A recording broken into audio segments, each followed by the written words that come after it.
and the Montague 1, who are in the orange. Montague are attacking the goal to the right of your screen, and they have some defending to do earlier on. Both teams are just playing for position. They have already qualified for the quarterfinal. And as we see Karim Haiter standing with the ball in his possession, just at the top of the Montague penalty area. They have won a free kick. Delamere, who are only goal difference off the top. Montague are trying to find themselves at least in second position. They can overtake Delamere in second position, but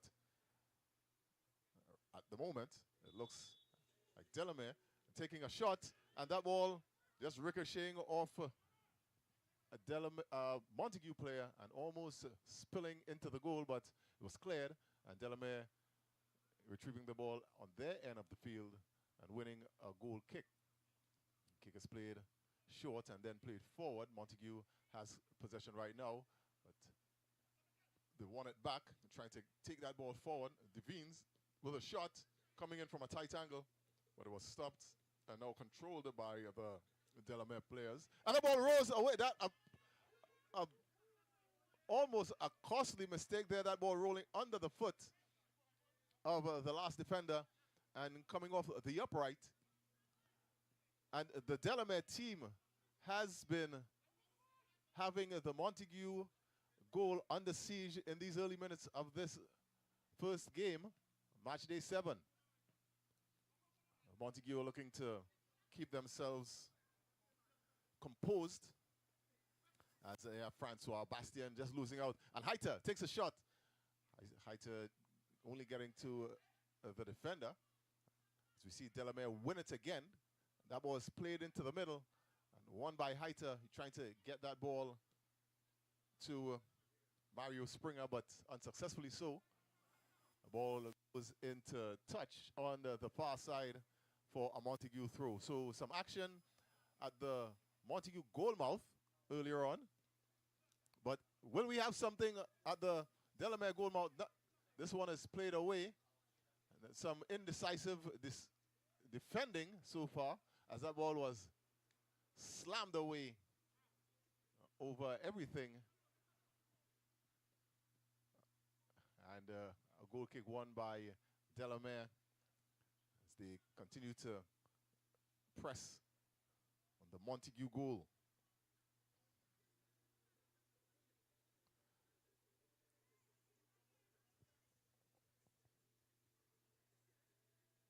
So there's a throw in for the Montague team from the far side, and that ball hits Delamere head, but it's won by Francois Bastien, who tries to play that ball forward. Doesn't do so. And the ball is played forward again, but won again by Delamere, by Springer. Springer, he puts it into touch for another Montague throw.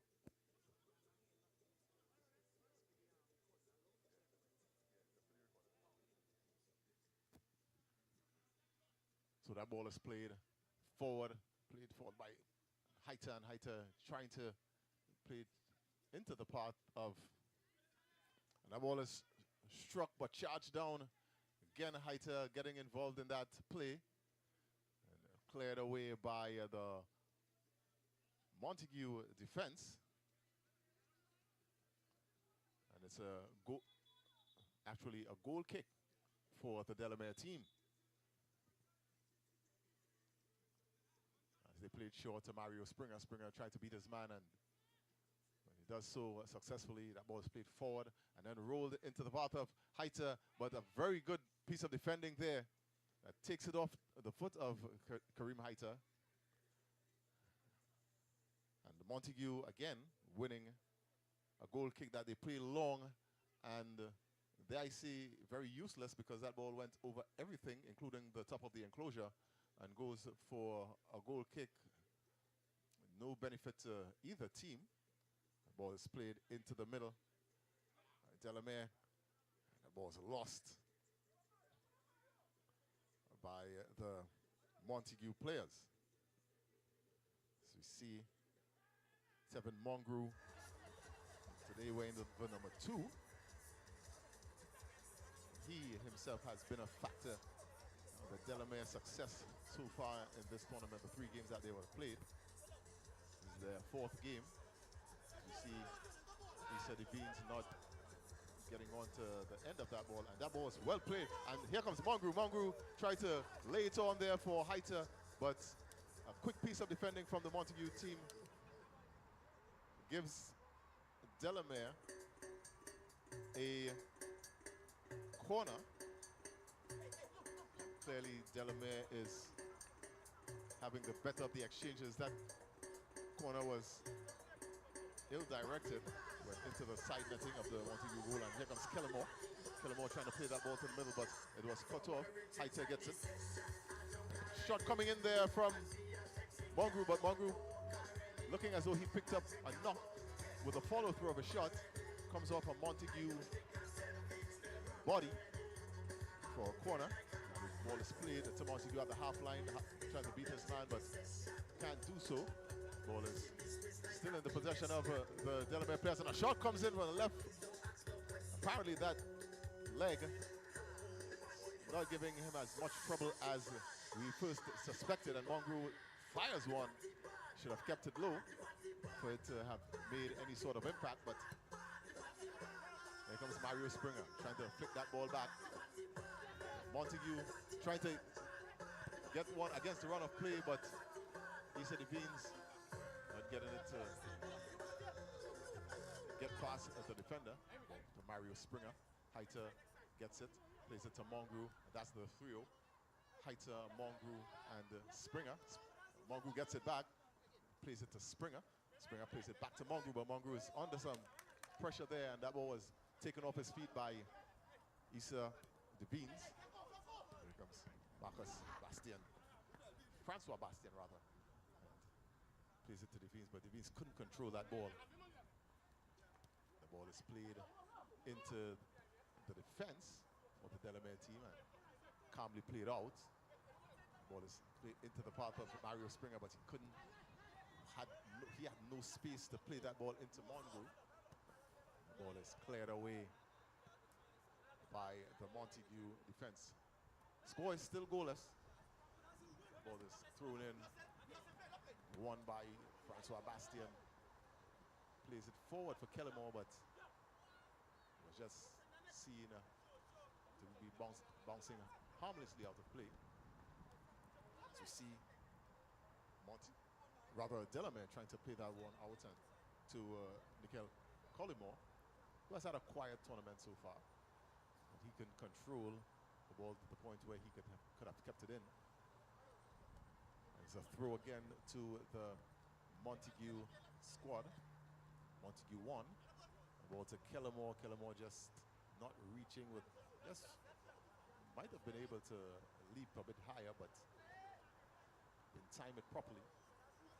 Montague still with possession as the Delamere team couldn't clear their lines. Bastien plays that ball into his own player. Mongrel turns very decently. Tried to lay it off for Heiter, but could only bang it in to Montague player. And then we see, and do we have a penalty here? Because we have a whistle. It seemed to be a foul in the area. And do we have a penalty here? You see the referee maybe giving an indirect. We see both teams surrounding the female referee, the first female referee we've had so far in the tournament. And yes, she has given a penalty. She has pointed to the spot. And this is the 3rd penalty of the tournament, the 2nd for Delamere. In their last match, they had a miss from Kelson Pierre. Standing behind this one, we have Frank Nanton, the number 7. And Nanton just rolls that ball into the back of the net, and for the first time, a penalty has been converted in this year's Trincity Community Cup. And the player to do so is Frank Nanton. After winning a penalty, he converts. And after 12 minutes of football, the score is 1-0. And Delamere is looking for more. And a shot coming in from Mongrel.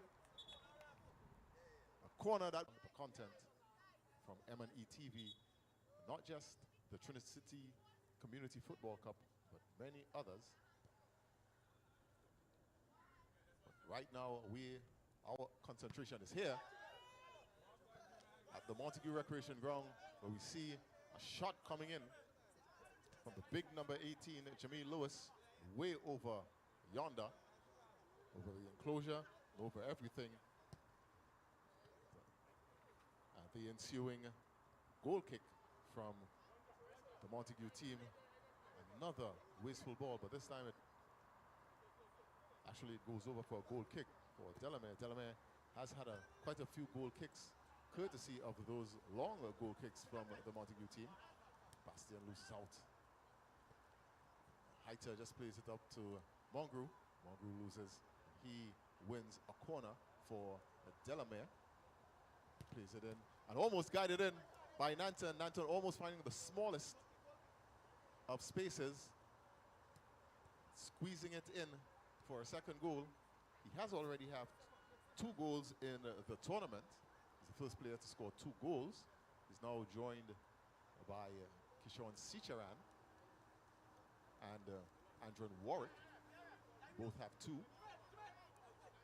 He's playing for Delamere. He's looking for a 3rd goal. That ball is played over to one of the Delamere teammates. And that ball, that was Nickel Collymore. He plays it over everything. Goes for a goal kick for the Montague team. The spectators behind the Montague goal have been very busy. That ball has been flying over the enclosure quite a bit.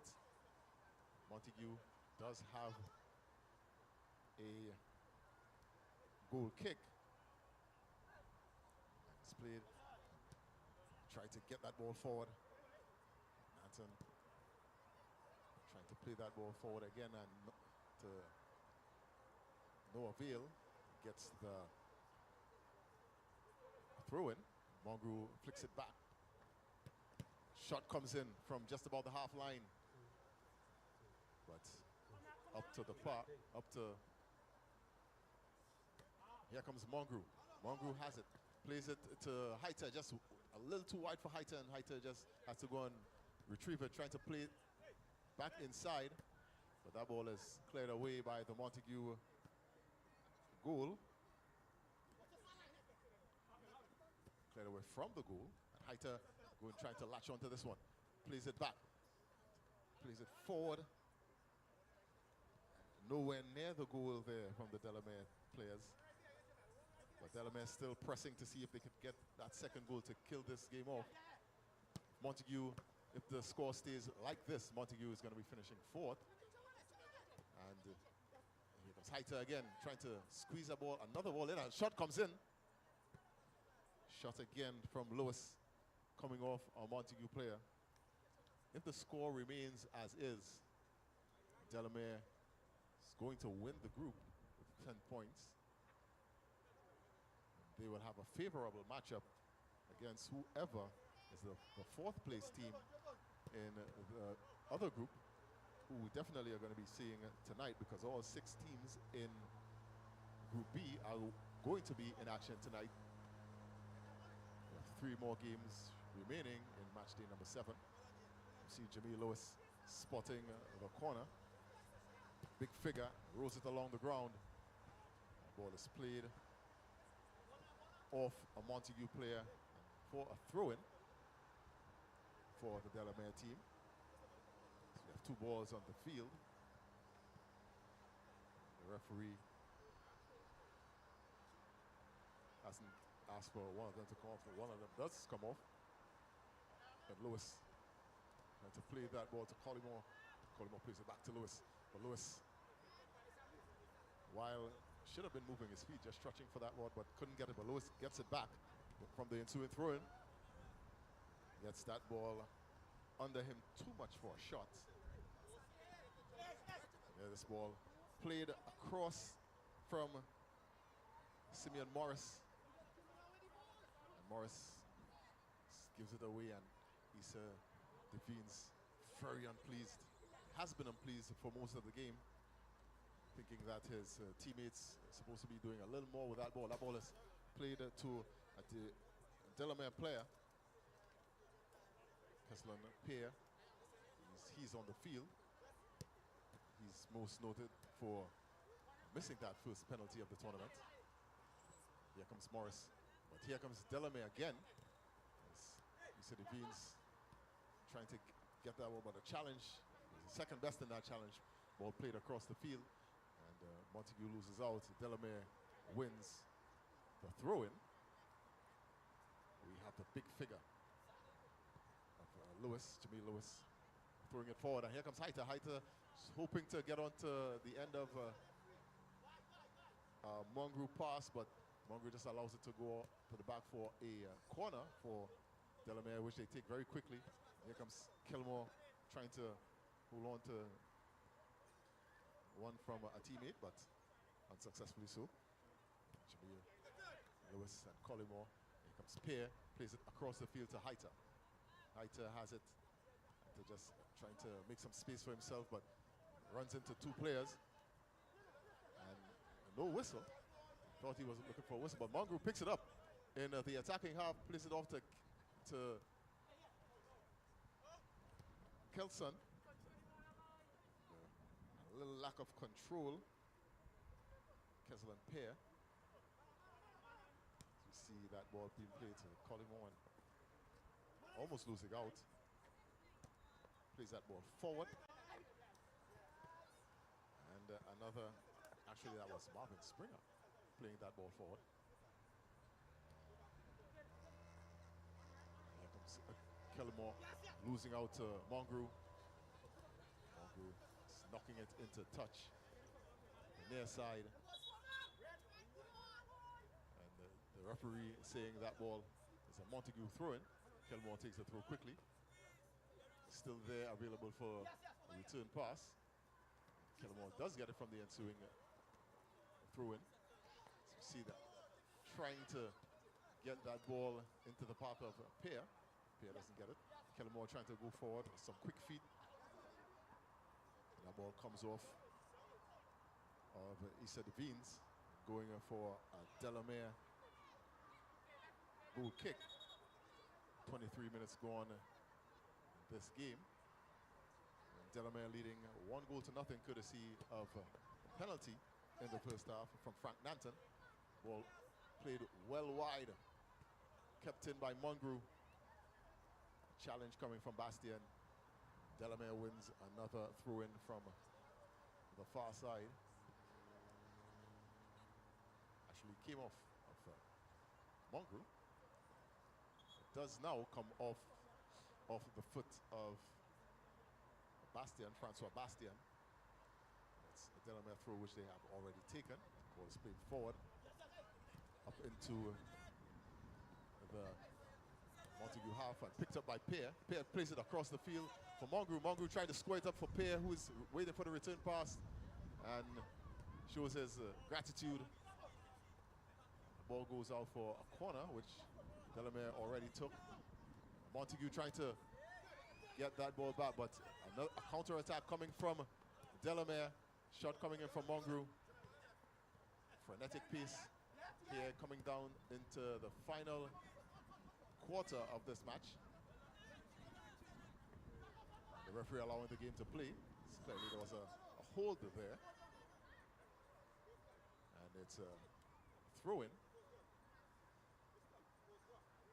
for Delamere in their half of the field on the near side. As we see coming into the game is Atiba Matheson. He's coming in for the first time.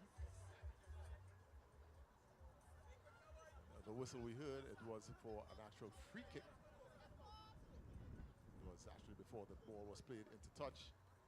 Here comes Kellamore, play to Kellamore, and plays it back to Francois Bastien, who believed that it was a little too much for him. Comes off him and goes into touch for Delamere throw-in, which they control.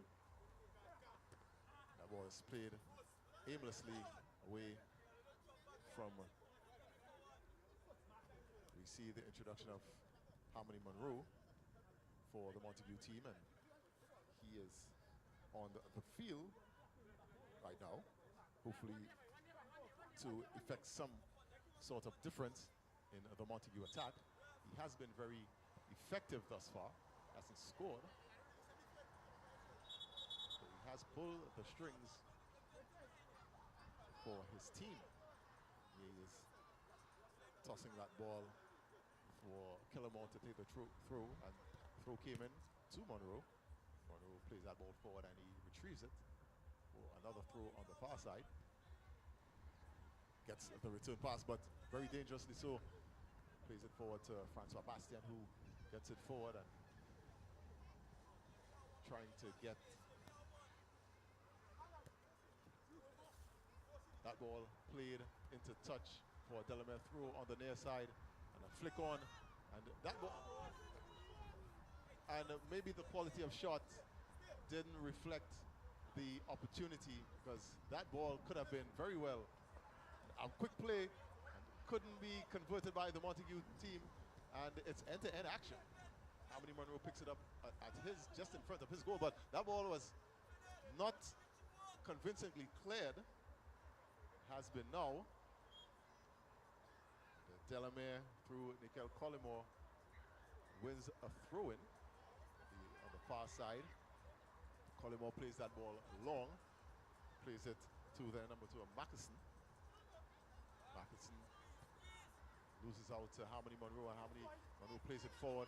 Francois Bastien picks it up, and he's looking for space to shoot. He does shoot, but the big figure of Jermaine Lewis is there. It's actually a corner. The corner could not be converted. A shot coming in, but nothing doing for the Montague team. Throw-in coming in from the Delamere team, and it was illegally done because the player had stepped onto the field. It's Collymore. Here comes Harmony Monroe, plays it for Bastien. Bastien plays it back to Monroe, and Monroe just could not control it, and that ball rose into touch for another throw-in. Actually, it was indeed a foul, and Monroe is taking the shot coming off of a Delamere player, and since he has come in, he has actually affected how the Montague team has played. There has been a sense of urgency in their play, playing the corner. Plays that ball to the middle, but could only get it to Pear, and Pear controls and gets.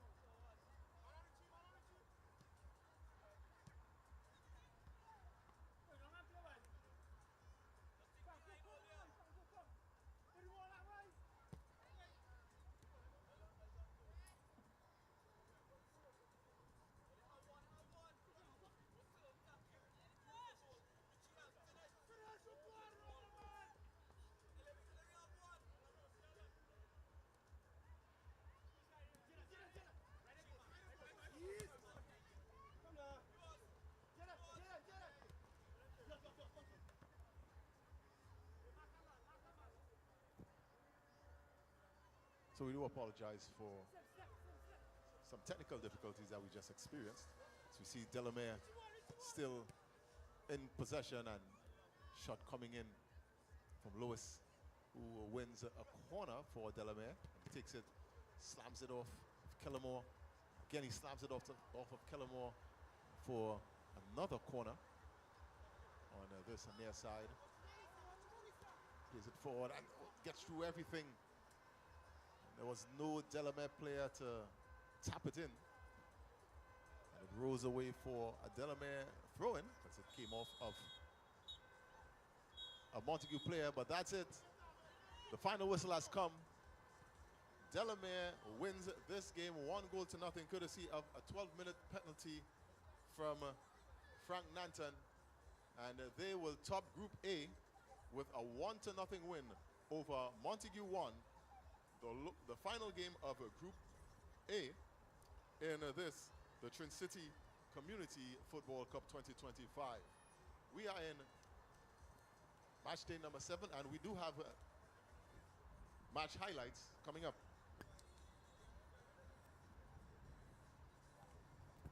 As you can see with the highlights, see Montague just having some chances charged down. Delamere bring that ball all the way across, and Delamere having the Montague go on the siege. And this was the penalty shout, and this was the penalty converted.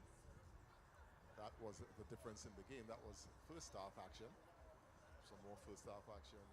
Delamere getting the better of the exchanges from the Montague team, and another penalty shot there that was turned down. This is the second half action as the Delamere team trying to get things started. See how many Monroe coming in to affect play for the Montague team, but he was unsuccessful for the time that he was here. So at the end of game number 1, Montague going down 1-0 to Delamere, who are the winners of Group A, and they will look forward. They will be looking on to see who will they be facing in the quarterfinals. We're going to be back for game number 2, match day number 7. Match day number 7 here at the Community Cup, Trincity at the Montague Recreation Ground. You are on M&ETV.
So we're here for match day number 7, game number 2. And it's the first of the 3 games in Group B tonight. This game is going to be between the Cane Farm 2 squad versus Roland Gardens. Roland Gardens are in their usual green, but Cane Farm are going to be playing in orange bibs because of a potential clash in the colors. The situation for Cane Farm 2, get 1 point from this game and they can finish as high as second, although they have 1 more game to play in the tournament that's going to be playing in the group stage. That's going to be played tomorrow. All 6 teams in Group B are going to be playing tomorrow. Roland Gardens will need a win to bond themselves into a position where it's more certain for them. They have 2 points. They are tied with Castleton 2 with 2 points each, but both teams, they have the better of the exchanges. They have the better situation. They have a -1 goal difference as opposed to Castleton 2, who has a -2. But they can easily slip out of contention depending on what happens in the remaining games, not just tonight, but the games tomorrow. So they need to win. We are at the Montague Recreation Ground in Trincity for the Trincity Community Football Cup. You are live on M&ETV. This game is just moments away from its beginning. The referee signals the start of the game with the whistle. Roland Gardens pressing early. They have the ball. They will be attacking the goal to the left of your screen. That ball might have been illegally controlled, but goes out of play nonetheless off the body of Johan Andrews. The ball is played forward and Andrews gets a head on that. Kyle Cowie, who has had a very sound tournament so far, just plays that ball forward to Andrews Warwick. Intercepted, played into touch, and adjudged to be a throw-in for the Cane Farm team. It plays to Ramnath. Has had a goal in this tournament so far. That ball played forward. Might have been a shot, but probably was looking for Andrus. Cowie just marshals that ball out of play. Christian Bess, the big defender for the Cane Farm team, play that ball forward. See Ramnath playing that ball again forward to Rajpal. Continue to hold the possession. Cane Farm 2 does. Again, they give it away. Ramnath looking to strike with the right foot. Andrews Warwick picks it up, but the ball had already crossed the line. See Ramnath putting that ball out of play. Roland Gardens looking to get one. Forces the initiative, and a shot comes in. Back to the goal, and a shot comes in from Joel Johnson. Could have come in a little quicker, might there, as that ball was intercepted by Dwayne Million, and it goes out into touch for a throw-in for Cane Farm 2. Ball played to Rajpal, plays it inside to the penalty area. Rajpal gets it back. Cowie just knocks it forward to Ramnath. Ramnath turns, plays it to Rajpal, and he plays it to Warwick. Warwick, who is causing quite a stir in the Roland Gardens penalty area. Gets the corner, plays it in. Comes off another Roland Gardens defender, trying to find Rajpal. Raj, and this time he's looking to take it with, does take it with the right foot. Takes another shot. He has been known for striking it, often striking it low and hard, but this time it was way over the top. Goes for a goal kick for Roland Gardens. Roland Gardens just not controlling the ball. It's running away from Johnson. It's under some pressure there from Cowie. The ball is played forward from the ensuing goal kick. Cane Farm, Roland Gardens win with a throw-in. It's played again. Played across the field to Andrews. Andrews just not getting anything on that. See Andrew Warwick losing a touch, spills that ball over the touchline on the far side. Roland Gardens winning a throw-in to Darian Reese. Passing Crystal and Best after his first game. He's had a pretty sound game. You see, but they lose it out again. That ball, just allows that ball to go back, all the way back. Roland Gardens continue to control the possession. Ball headed forward.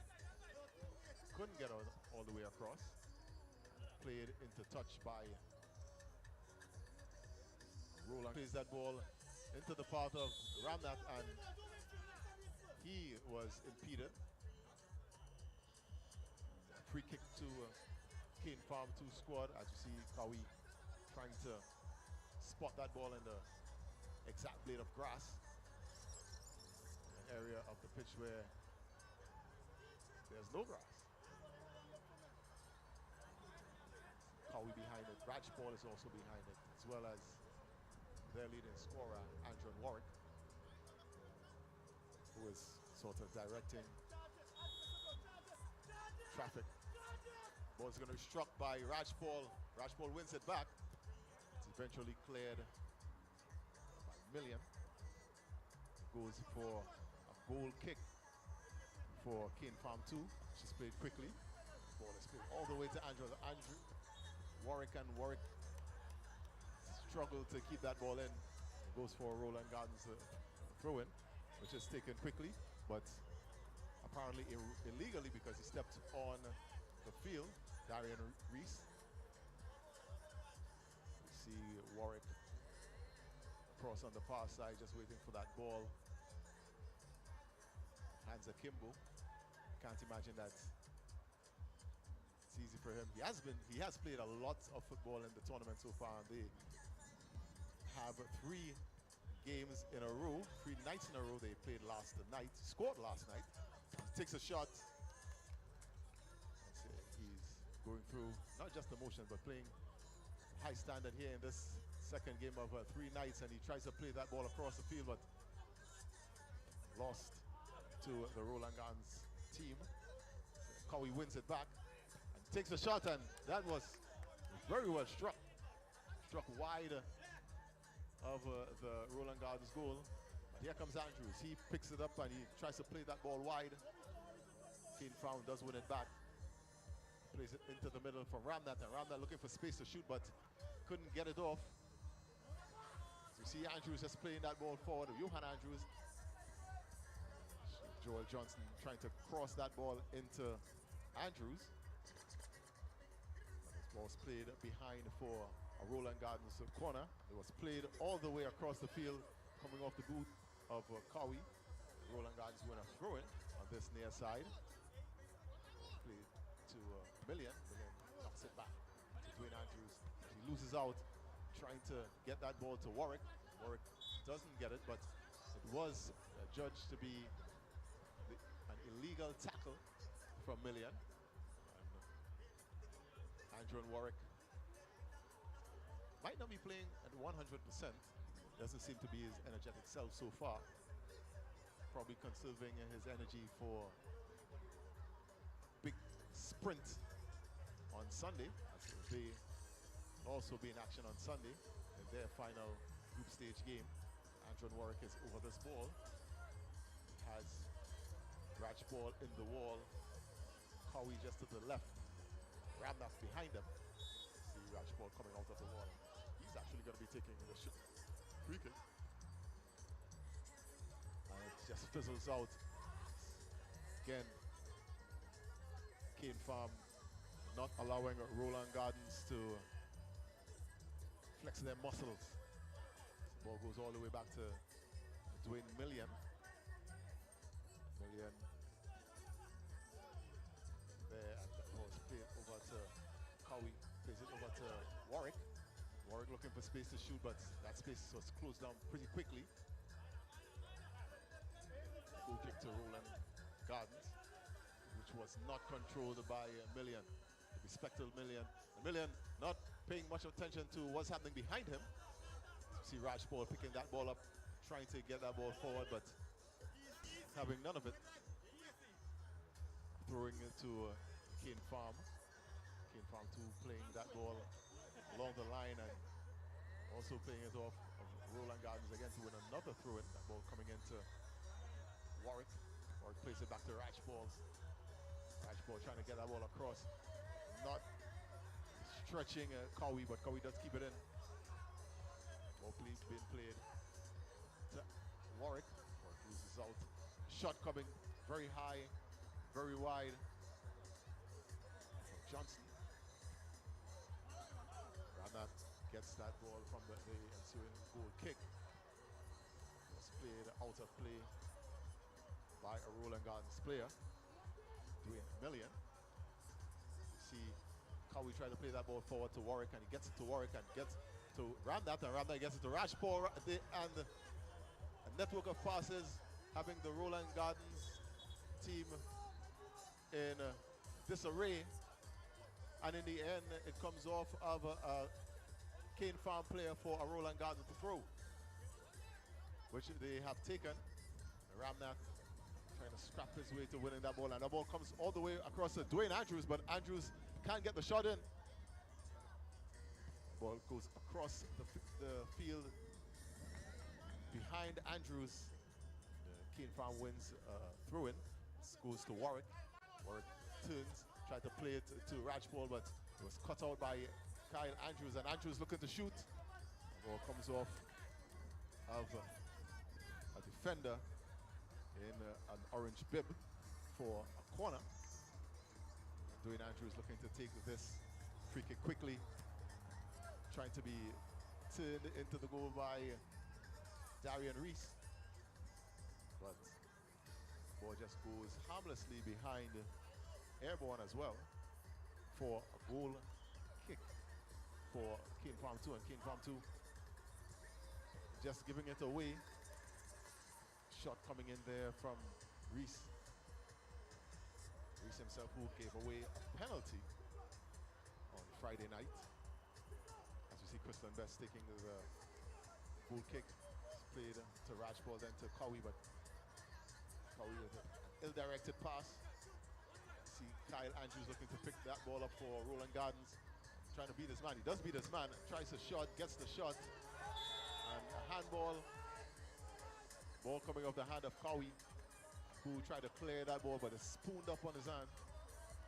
And the Roland Gardens players looking for everything. They are not in the best positions in the group. They will be trying to get all 3 points, as we see a 3-man wall with a broken piece.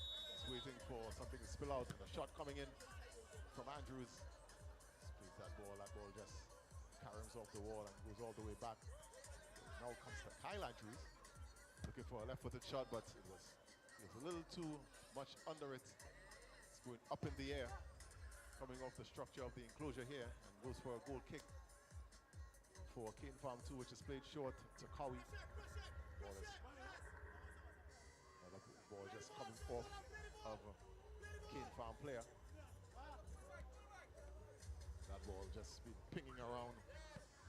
Samuel Lewis being involved. He just came onto the field. He will be sort of factoring into, he was a factor last night. He played a very sound game. The ball is played short, and again, Reese brothers looking at Aaron Reese getting to that ball quicker than the intended target, one of the Kane Farm players. It's good. And Andrew and Warwick almost latched onto that ball in the Roland Gardens penalty area. Just couldn't get anything on it in the way of a shot. His back was turned to the goal, perfectly honest. Warwick again is factoring into the play. That ball coming off the feet of Aaron Reese. Was played back to Cowie on the left side, playing forward. Ball has just been a lot of challenges for that ball. Cowie plays it forward to Warwick, doesn't get it. The ball comes off of Darian Reese. Goes for a Cane Farm throw-in. Cane Farm does keep possession of that ball. Cowie takes a shot. That left foot is high and wide. Here comes Darian Reese, who does almost the exact same thing. From all the way in the back, the ball flies over the enclosure this time for a goal kick won by Cane Farm 2 team. So the score is still goalless, and as long as it remains like this, it's going to favor Cane Farm 2, who were on the wrong end of the result in their first game, but won their next 2 games, including last night. Roland Gardens yet to get a win. This ball's played forward. Chris Best. That ball comes striking. Was Darian Reese. It seems as though he just was interested in striking it. Positioning of the strike might not have been a priority. There's Raj ball. Some sloppy play there from the Cane Farm players.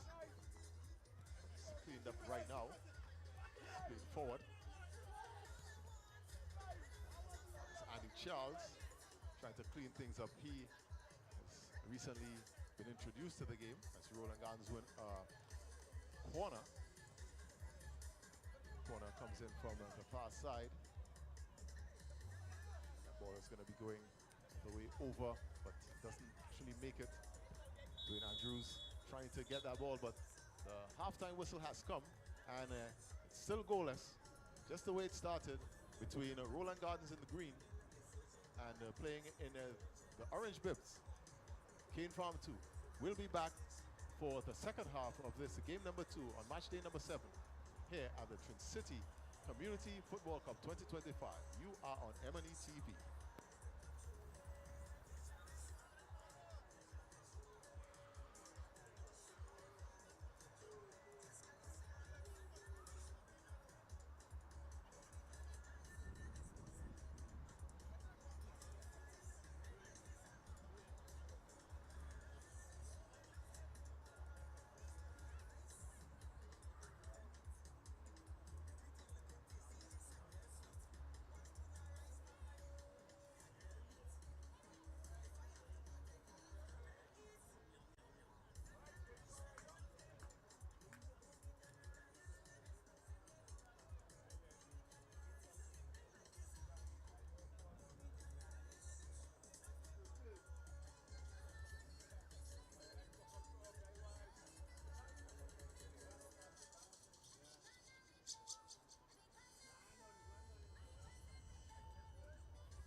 Montague Recreation Ground in Trincity. Game number 2, match day number 7. Beautiful facility here. You see the backdrop, the Churchill Roosevelt Highway. It's a beautiful night here in the central portion of the east-west corridor. It's the Trincity Community Football Cup 2025. We have a nice crowd here tonight. Not full capacity, but we do have a great crowd here. And I believe that in the background, as we see the game has restarted, Cane Farm taking a shot. Cane Farm are in the orange bibs, the green strips of Roland Gardens. They are both teams still maybe for a high boot. Again, standing over it is the towering figure of Kyle Andrews. He's taking a few paces back. Look like he's going to be striking it from afar. Just plays it over to Aaron Reese. Reese plays it back to his brother Darian. Darian plays that ball forward, but again, that attack fizzles out. Plays into touch by a Cane Farm player. Cane Farm looking as though they are just hoping to hang on, as they know a win is going to assure them a very good position. A draw is going to secure their spot in the quarterfinal.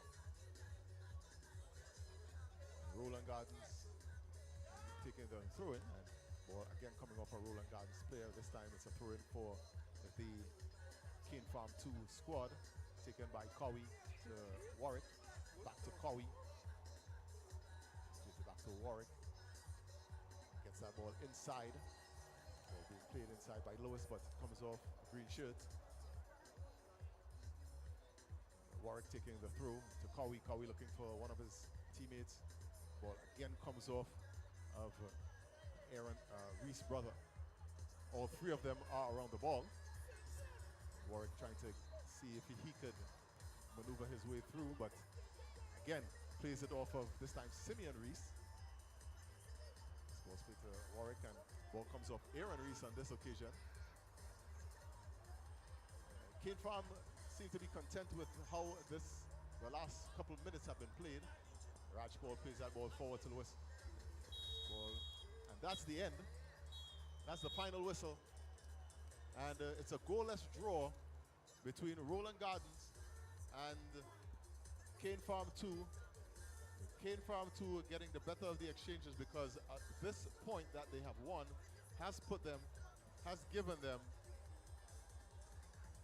a berth in the quarterfinals that begins on Tuesday. They do have one game remaining that's going to be played tomorrow in match day 8. But Roland Gardens has some work to do, as this game ends goalless here.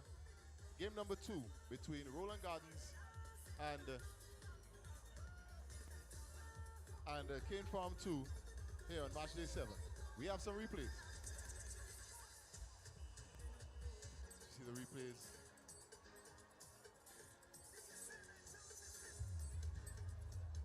Yellow card being shown there. The first yellow card. And because there were no goals, there were many chances, especially in the second half. Roland Gardens had their opportunities, especially in midway through the second half, understanding the urgency that they needed to play with. That ball, see the Reese there. And at the end of game number 2, match day number 7. Roland Gardens 0, Cane Farm 2-0. We'll be back with game number 3. It's going to be coming up momentarily here at the Montague Recreation Ground. You are viewing the Trincity Community Football Cup 2025 on M&ETV.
So here with Darian Reese, the captain of the Gardens team.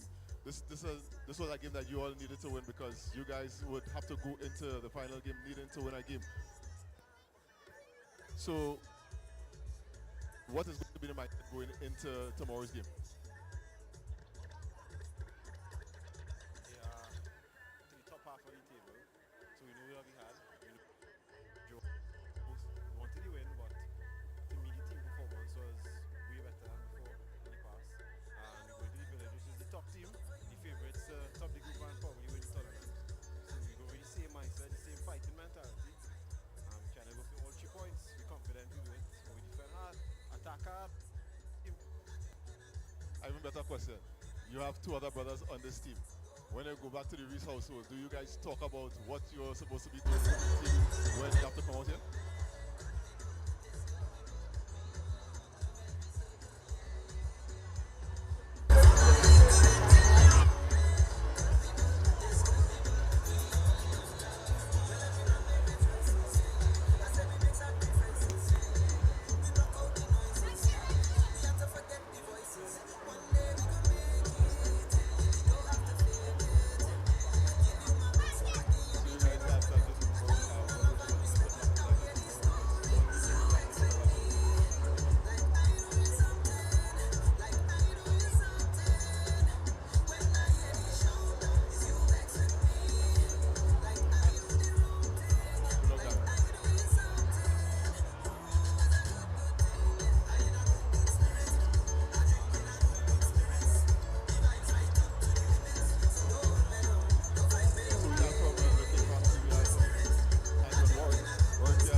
How are you guys tomorrow's game, given the fact that you all already qualified?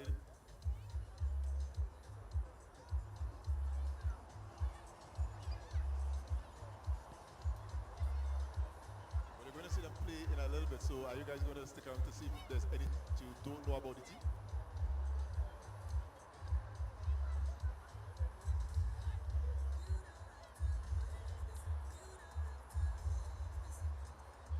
Good luck for tomorrow.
2 play 3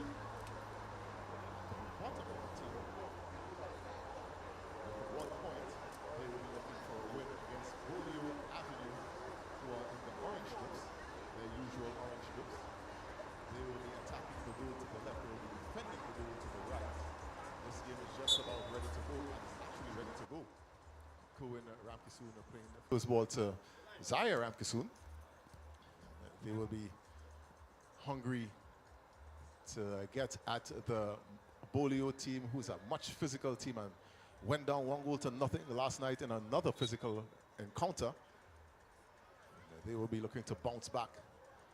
We're looking for good position, and Kylan Gay, who has been very assertive in the tournament so far, he just had a header, it's turned away.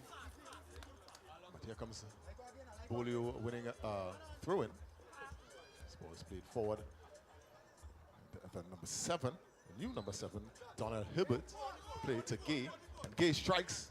The ball comes off of Darren Springer. Goes for a throw.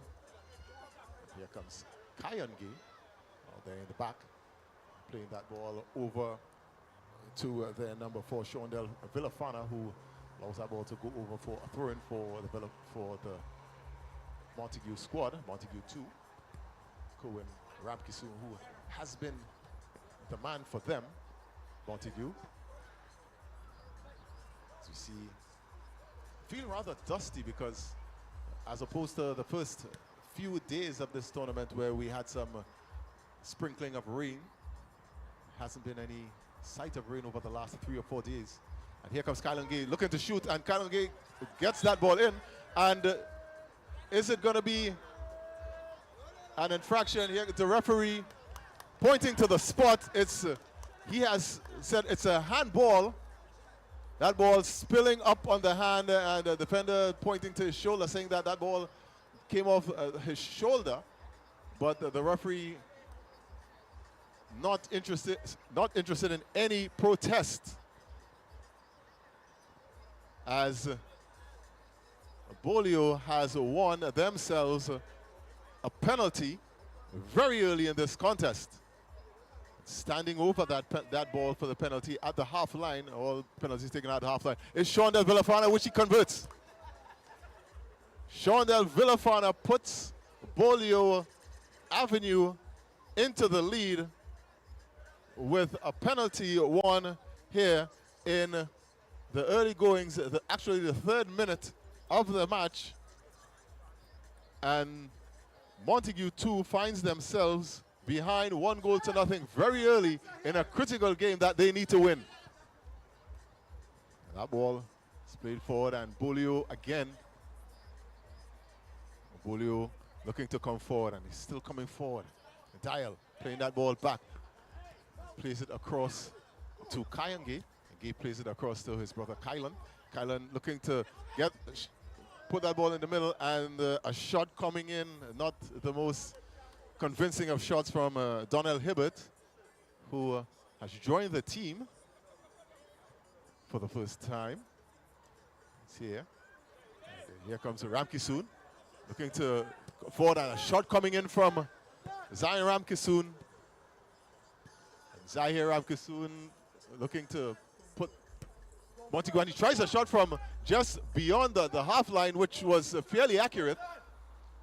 So it's very clear that Montague means business.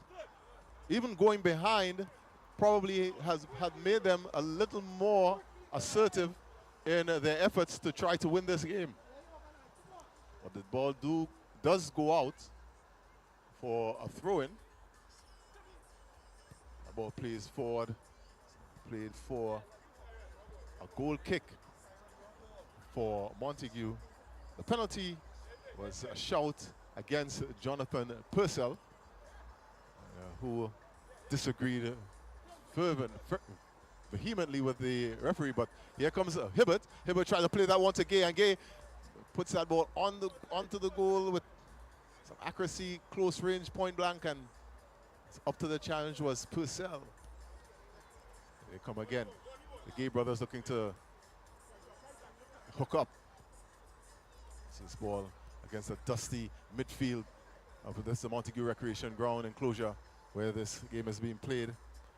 Zion Villafana, one half of two pairs of brothers on this team, as this ball goes out for a corner for the Bolio Avenue squad. Shondell and Zion Villafana both on this team, just like Kion and Kylon Gay. Bolio comes forward again. Zion brothers, that's Dial picking that ball up. And Hibbert trying to shield the ball, try to play that ball into the path of Kylon Gay. He retains possession and plays it all the way back to Kion Gay. Looks to come forward. Very muscular, big, imposing figure taking a powerful shot that comes off Jonathan Purcell and goes behind for a corner. Kylan out there to take the corner, and his brother in the middle, hoping that he could latch on to this ball. As we see Dial probably looking like he's going to be pouncing from the midfield, but nothing doing. That ball coming off of another Montague player for another corner. A very congested penalty area. Hibbert looking to size up a shot, but eventually just try to place it. And he places that ball way wide of the goal. And Montague too, looking for to start an attack from the goal kick. As we see them again trying to restart this game. Zaire Ramkisoon trying to find Kerwin Ramkisoon, but unsuccessfully so. Hibbert gets that ball. Hibbert trying to knock that ball to Dial. Dial plays it in the middle, and that ball goes all the way across the field and goes behind for a goal kick for Montague. And, the big number 2, Kyron Mitchell, plays it back to Ramkisoon. Ramkisoon plays it forward to Dylan Springer.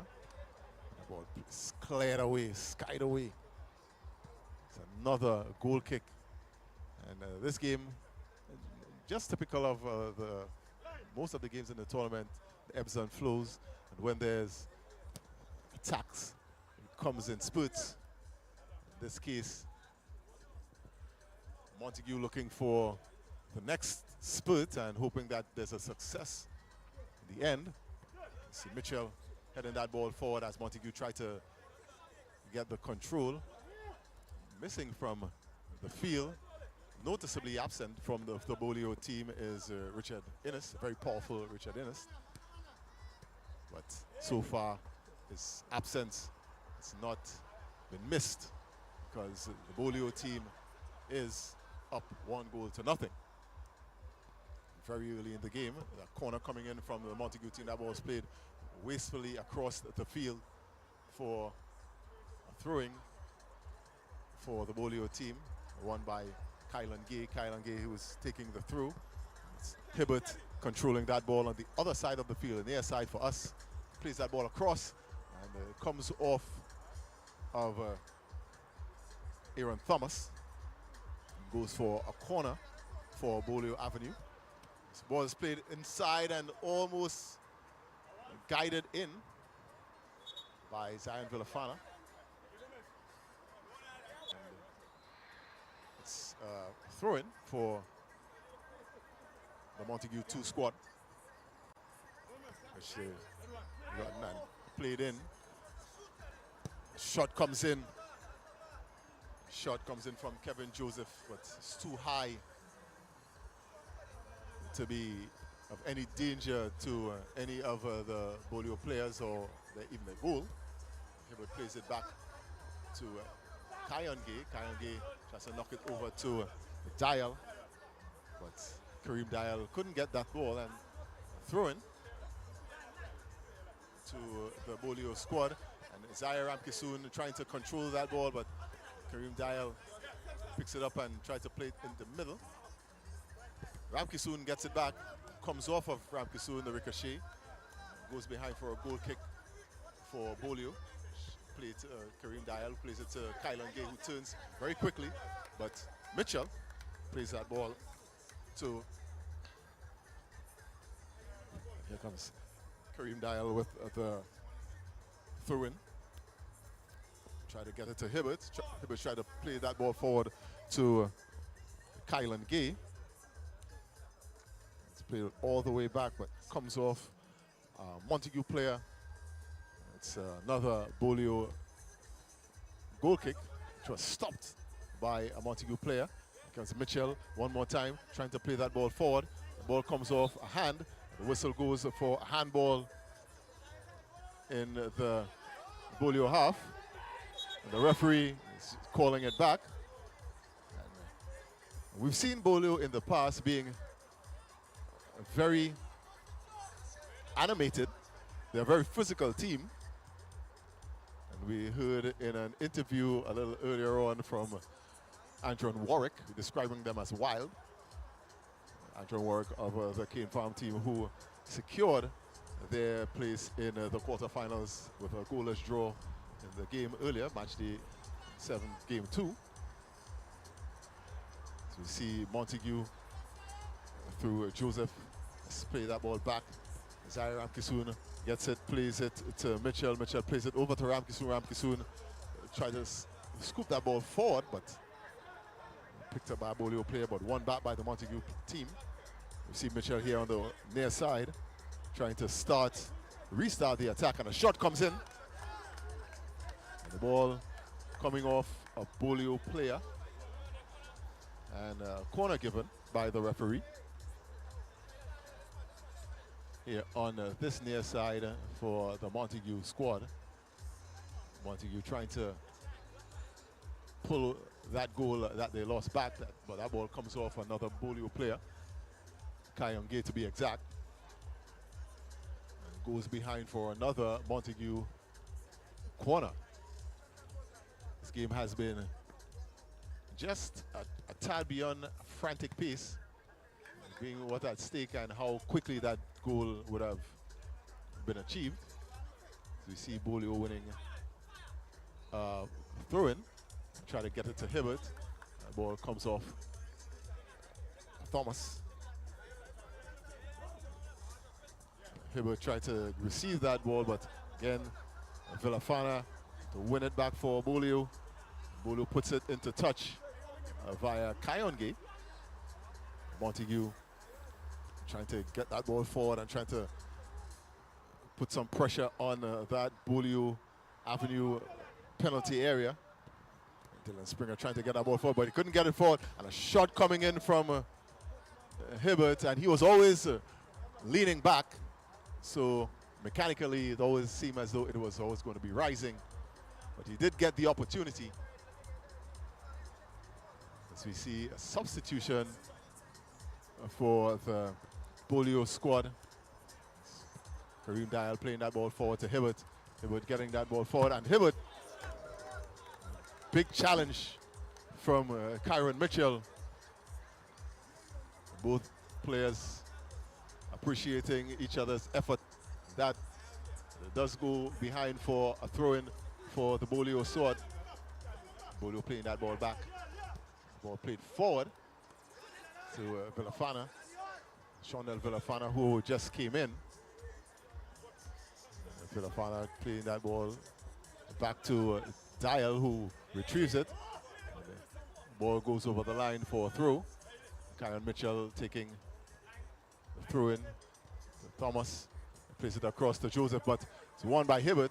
Hibbert seems to be the man tonight as he takes a shot that charges it down Dylan Springer and goes for a throw.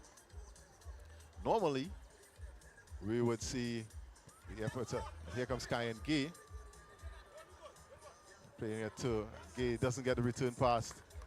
I was going to say that usually you see Innes try to force his way, but he's not on the field. But clearly, it's a bit more finesse from Donnell Hibbert.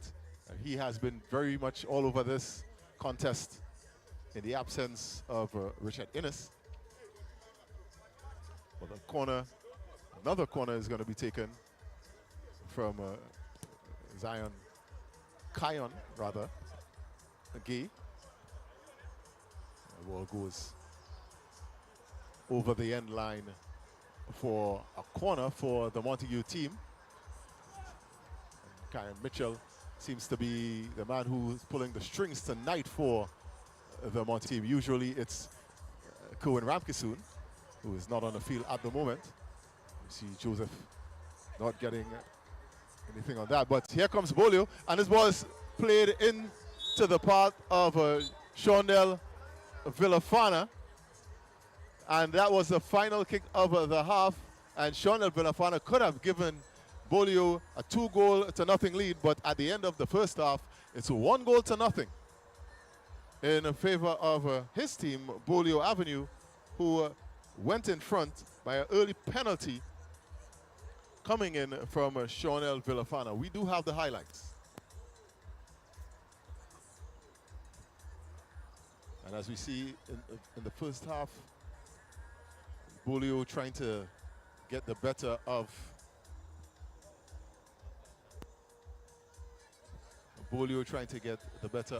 the exchanges. But at the end of the half, Bolio, who has enjoyed leads in this tournament, they have won one game. They haven't gotten a lead this early, but do. At the end of the half, it's 1-0 Bolio Avenue over Montague 2 in a desperate situation. We are here at the Trincity Community Football Cup 2025 here at the Montague Avenue Recreation Ground. You're on M&ETV. We are going to be back.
So as we see the players making their way back onto the field, it's Bolio Avenue in the orange strips, leading 1-0 over Montague 2.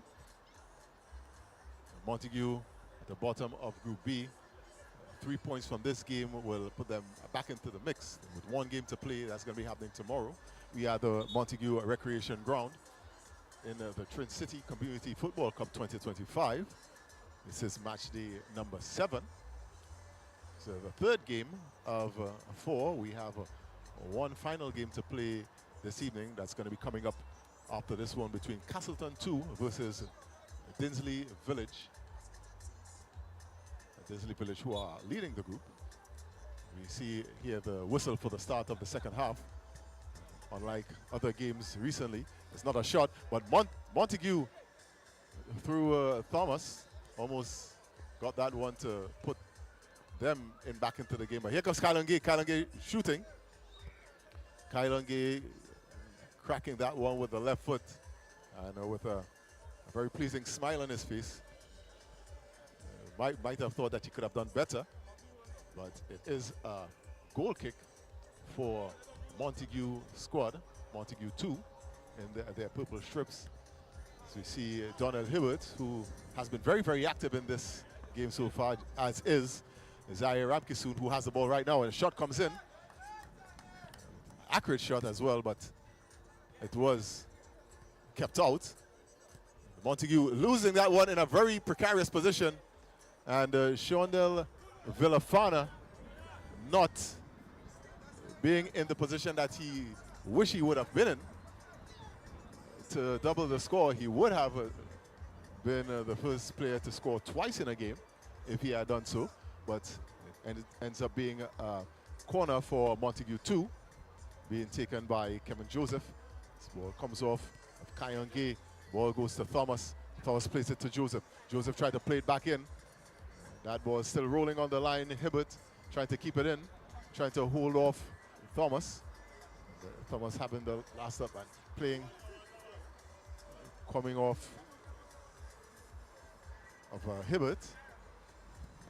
The ball played in the middle there. And Ramkisoon losing out, the dustier part of the field. Kyron Mitchell just looking at that ball going out, and he takes the throw-in, and it was just out of the reach of Kevin Joseph. Sabolio through. Comes into beautiful shot, and another shot comes in. First from Kylan Gay, then Shondell Villafana.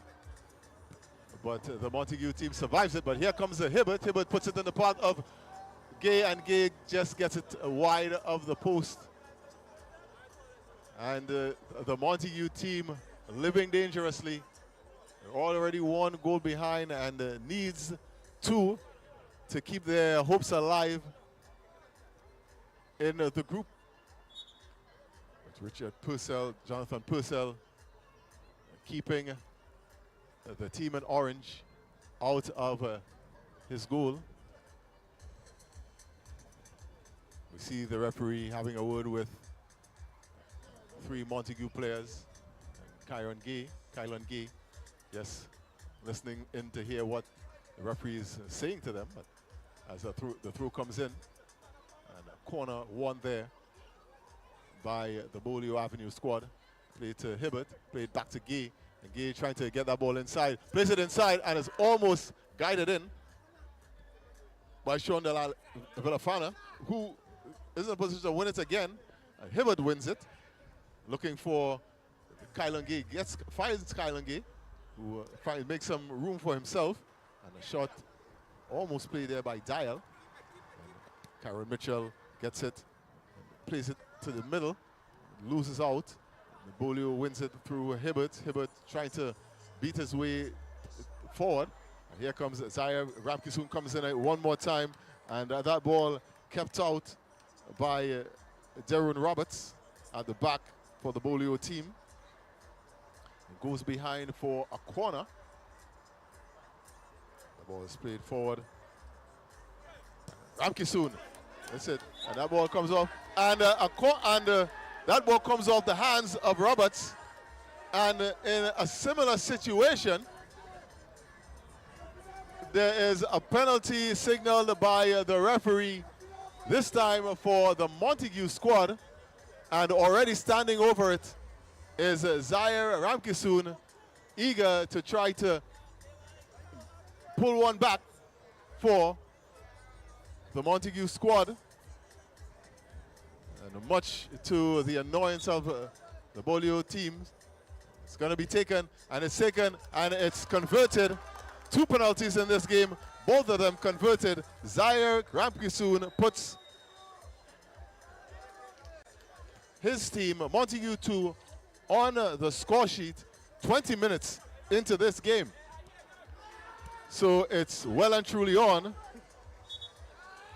Zaire Ramkisoon converts the penalty at the 20th minute. 1 goal apiece.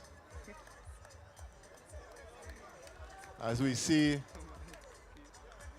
Sean El Villafana, the scorer of the first penalty, going down there in a heap. But he's back up on his feet.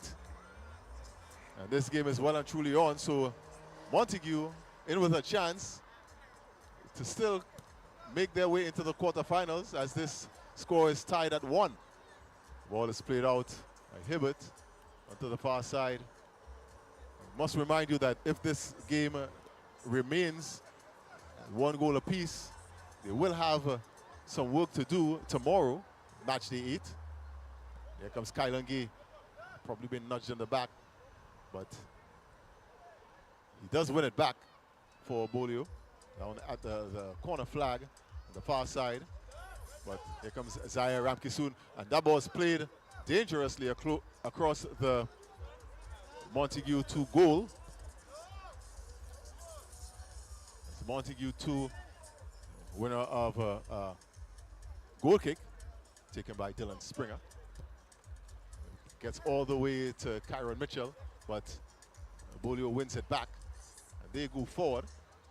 Kyan Gay, the ball goes all the way over high over the Montague goal for a goal kick for the team in purple. Ball has been spotted for a goal kick. It's going to be played forward. Ramkisoon struggles to keep that ball in. And it's now a throw-in. It's going to be taken by Kareem Dial for the Bolio team. Kayenge trying to get that ball forward, but was stopped by Kyron Mitchell. Jeroen Roberts plays ball quickly. Dial trying to keep control, plays that ball forward. And Kylan Gay plays it off to Hibbert, but Hibbert just couldn't keep control of that ball. And it rolls over the line for a goal kick for Montague 2. So the pace has been picked up since the scoring of that penalty. Just about 8 more minutes to go in this game. And whatever happens going forward, it's going to have a great impact on what happens tomorrow. You see Joseph and an appeal there for a handball, but nothing doing.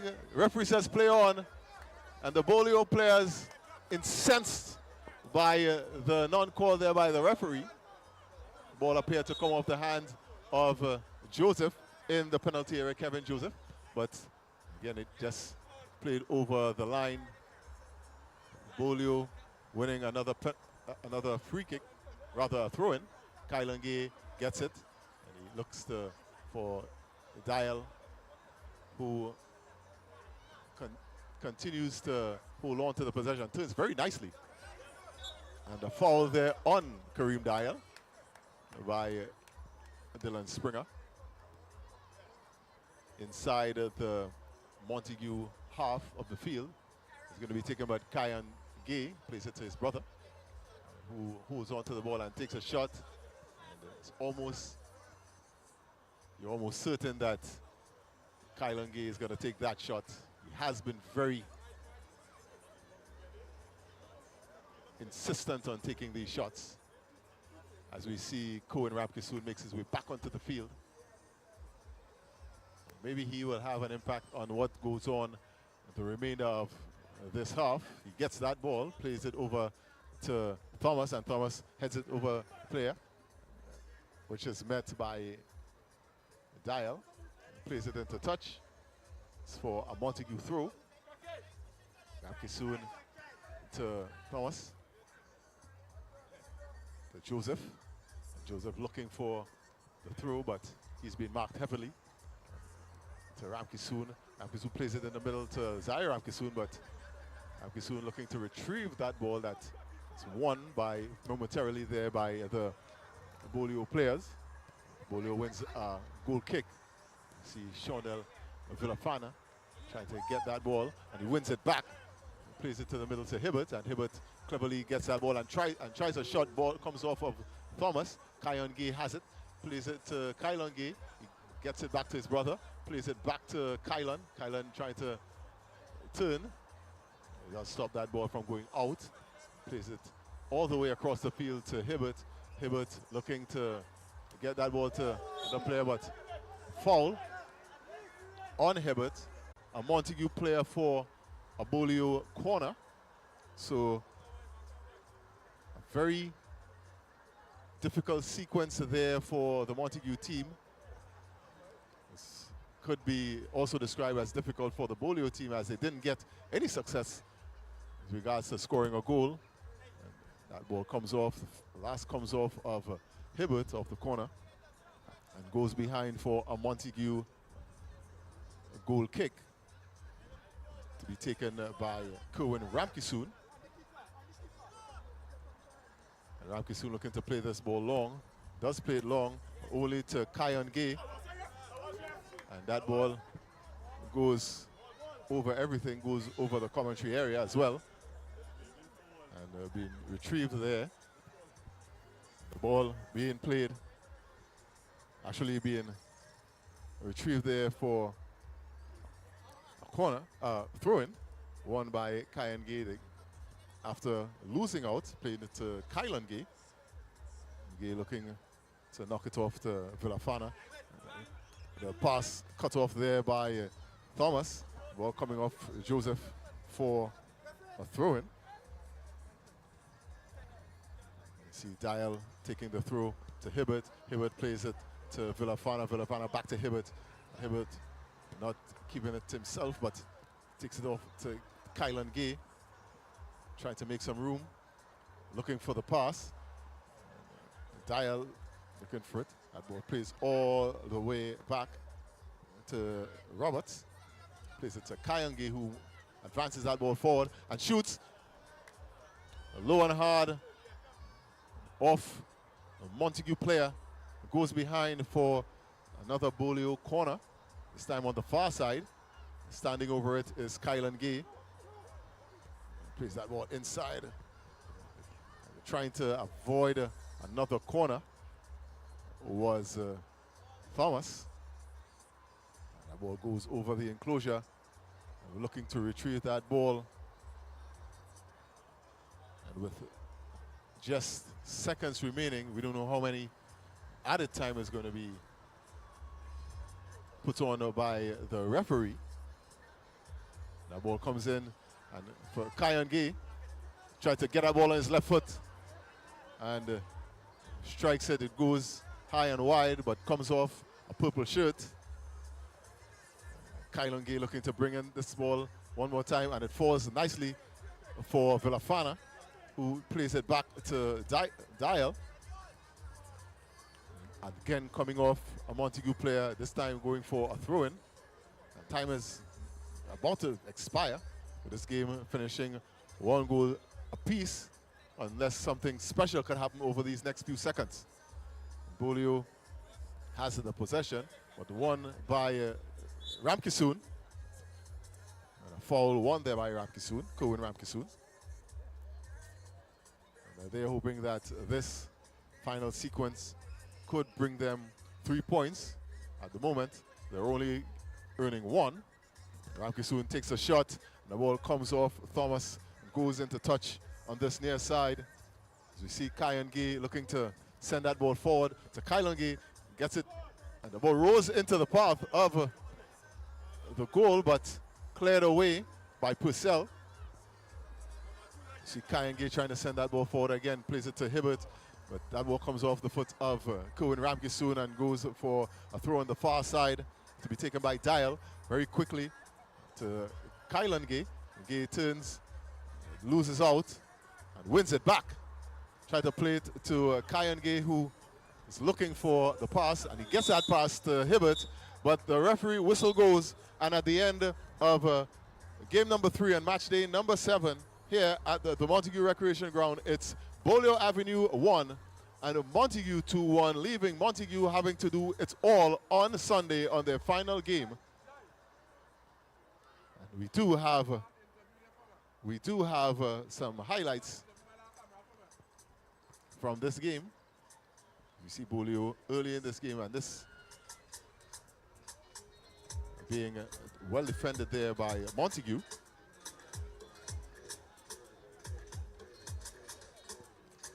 see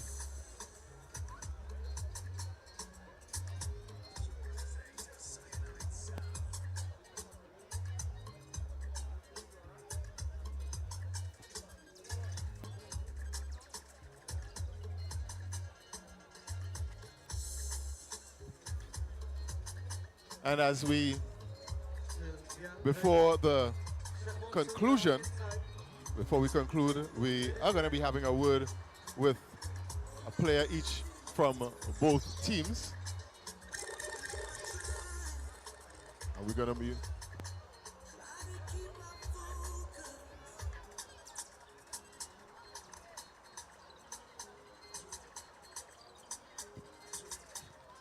be making our way to having a word with a couple of the players from the recently concluded game between Montague 2 and Bolio Avenue, as we're already here with Kyron Mitchell, who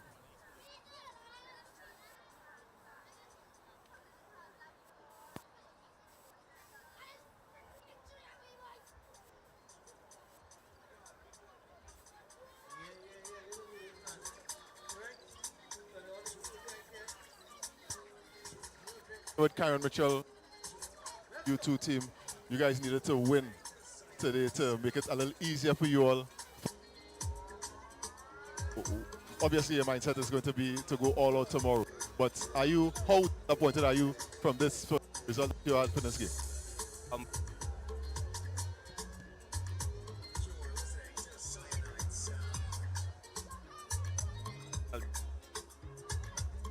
Handball.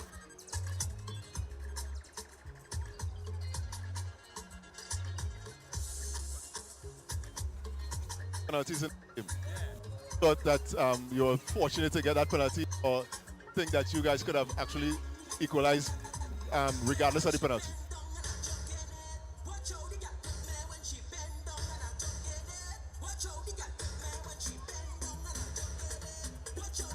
So you guys probably have the hardest situation going into tomorrow. What would be the mindset what would be the strategy, if there's any already, going into tomorrow?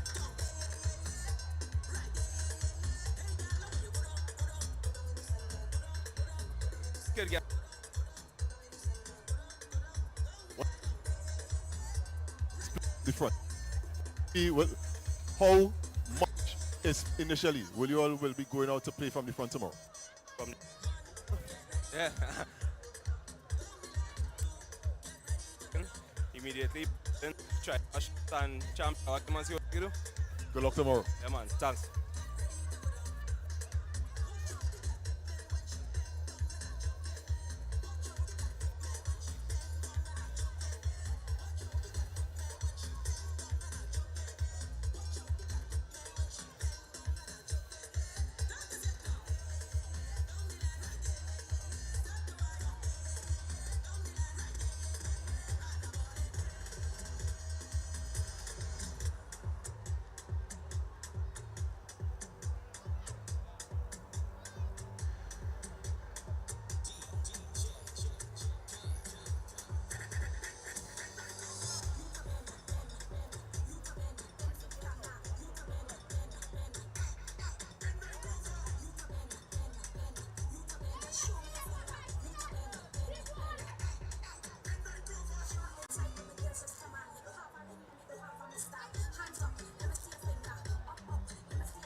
So we're here with Kylan Gay from the Bolio team. Kylan, so far in the tournament, you've been effective for your team, all right?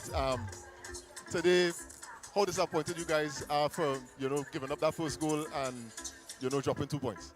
Well, we expected to be a lot more effective offensively. Come more than one goal today for sure, but that mentality. So, but you guys have already qualified for the next round. So, is it coming into the game tomorrow? You all are going to be any less intense, or is there some specific strategy that you guys are going to employ? So far from the 4 games we played, we have 5 points. I'm not too sure how the other teams looking, but I know for sure Trincity Village, they're on top of the group. And I think tomorrow we have to come out with the intensity to win the game, to make things solidified for us to be qualified. But mathematically, you guys are in, but something had to be really unfortunate for you guys to fall out of it. But we understand that you guys have that have it in your minds that you are going all out for the win tomorrow. Yes, of course, we have to go all out because we don't want some complication and we ain't make it. So we come in with the mindset to win tomorrow. We play in Cane Farm, a very, very good team with good players. So we have to come out with our A game tomorrow and win that game for sure. One more question. You guys are a very physical team. In the interview earlier on in the last game, you're described as being wild. How will you respond to that? Well, that is something that the other avenues have ever since last year. That we are very physical and wild team because we tackle hard.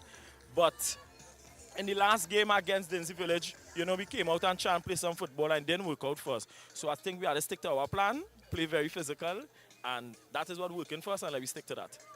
Good luck tomorrow, Kylan. Yeah, man. Thanks.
So we're here for the final game of match day 7 rather, at the Montague Recreation Ground in the Trincity Community Cup 2025 between Castleton 2 and Dinsley Village.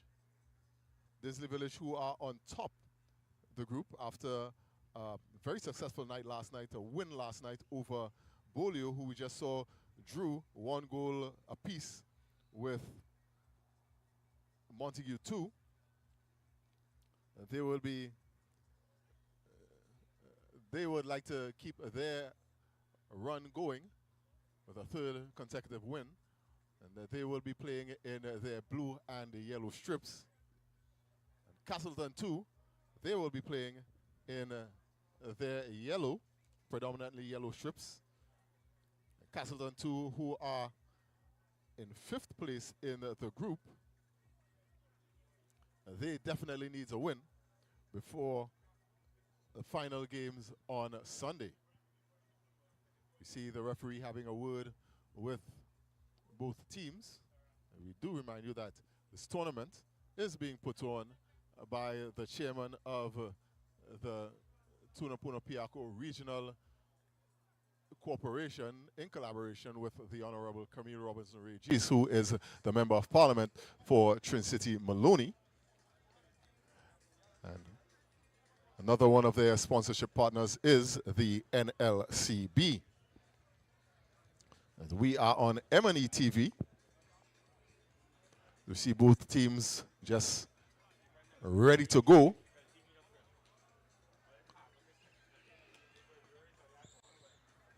It's primarily a top team trying to finish strong in the Group B, and another team trying to make their way into the top 4. Castleton has 2 points from 2 draws. They have 1 loss. They haven't won a game just yet. And Dinsley Village have 3 wins to their name from their 3 games. And a shot coming in from the opening whistle. And comes in from none other than Joel Frazier, for number 7. As that ball played away by the Dinsley Village squad, and a throw-in coming in for the Castleton team. Castleton, you see the man who pulls most of the strings, Keyshawn Cicheran, just playing that ball forward, but not latched on by Mark Francois. That ball goes over for a Castleton, actually Dinsley Village goal kick. It's another one. You see Cicheran playing that ball wide and actually playing way to the back, and that ball finds the intended player. And that ball, Mark Francois just couldn't get that ball on target. Thanks. And we see Powell taking that shot and not putting it in the path of the goal and just going behind. And by his standards, it's not what we've expected. But Castleton wins a goal kick. It's about coming forward. It's well knocked there and well played there. And Kishon Cicheran just gets it. And he plays across the field. A shot comes in and Cicheran almost beating everyone. But that ball, as we see, giving it away again to Jaden Powell. And Powell to Cicheran. And the three-headed monster for the Dinsley Village team, Powell, Cicheran, and Francois. Both of them, all 3 of them coming together there for a bit. Castleton will be hoping that we see Francois taking that left foot shot that's very far and out of range. As the ball comes to the number 18, Aaron Skeet. Played forward, and here comes Cicheran one more time. Plays that ball to Francois, plays it to Powell. Powell looking to make some room for the shot.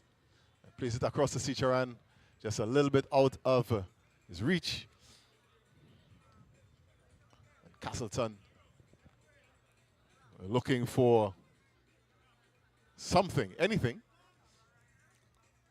We see the ball being played to Skeet. Is that ball forward, Joel Frazier. And the ball, Cicheran gets that ball, comes forward, down this near side. Play to Francois, plays it across the field to Powell, to Cicheran. Cicheran plays that shot. Connie is playing that ball forward. And Powell tries to get it to Francois.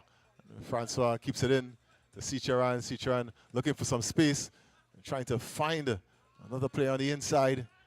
We see Herschel Parks trying to play that ball forward, but here comes Powell. And Cicharan looking for it quickly. And, not very pleased. And Powell just apologizing for in this tournament, Dinsley Village playing with a lead. Powell pulls it down, has a lot of space, plays it to Francois. A shot coming in from Powell, high and wide. Goal kick to Castleton 2, playing from behind, 1-0. Desperate. They are in 5th place, trying to get into 4th place. Kevin Jack trying to play that ball forward. As Cicharan just flicks that ball across the field to Powell. And another handball. This time, way outside of the penalty area. And a free kick to the Dinsley team. And a card shown there. And we're still trying to figure out who is the recipient of that card. Might very well be Joseph. It's actually Jabari Muhammad. Actually, it's Antonio Thomas showing the card. And the free kick comes in, and Cicharan doesn't get the return ball. The ball goes forward to Joel Frazier, and Frazier plays it on the inside. Back to Thomas, and plays it inside, and it comes off Frazier. Frazier not happy with the sequence of play there. Frazier, who has been very much instrumental in the Castleton play throughout the tournament. Winning a free kick there. He's not very happy with the proceedings so far for his team. We see the referee having a word with one of the Dinsley players. He's committed the foul. It's Donald Paris. As you see Frazier standing over that ball, waiting to know what to do with it. Well, is he going to strike it? We see Kevin Jack is just to his right. And Frazier strikes it. He does strike it. Doesn't get it on target. And Cicharan dekes his defender and wins the ball eventually. And falls over and wins a free kick way over there on the far side.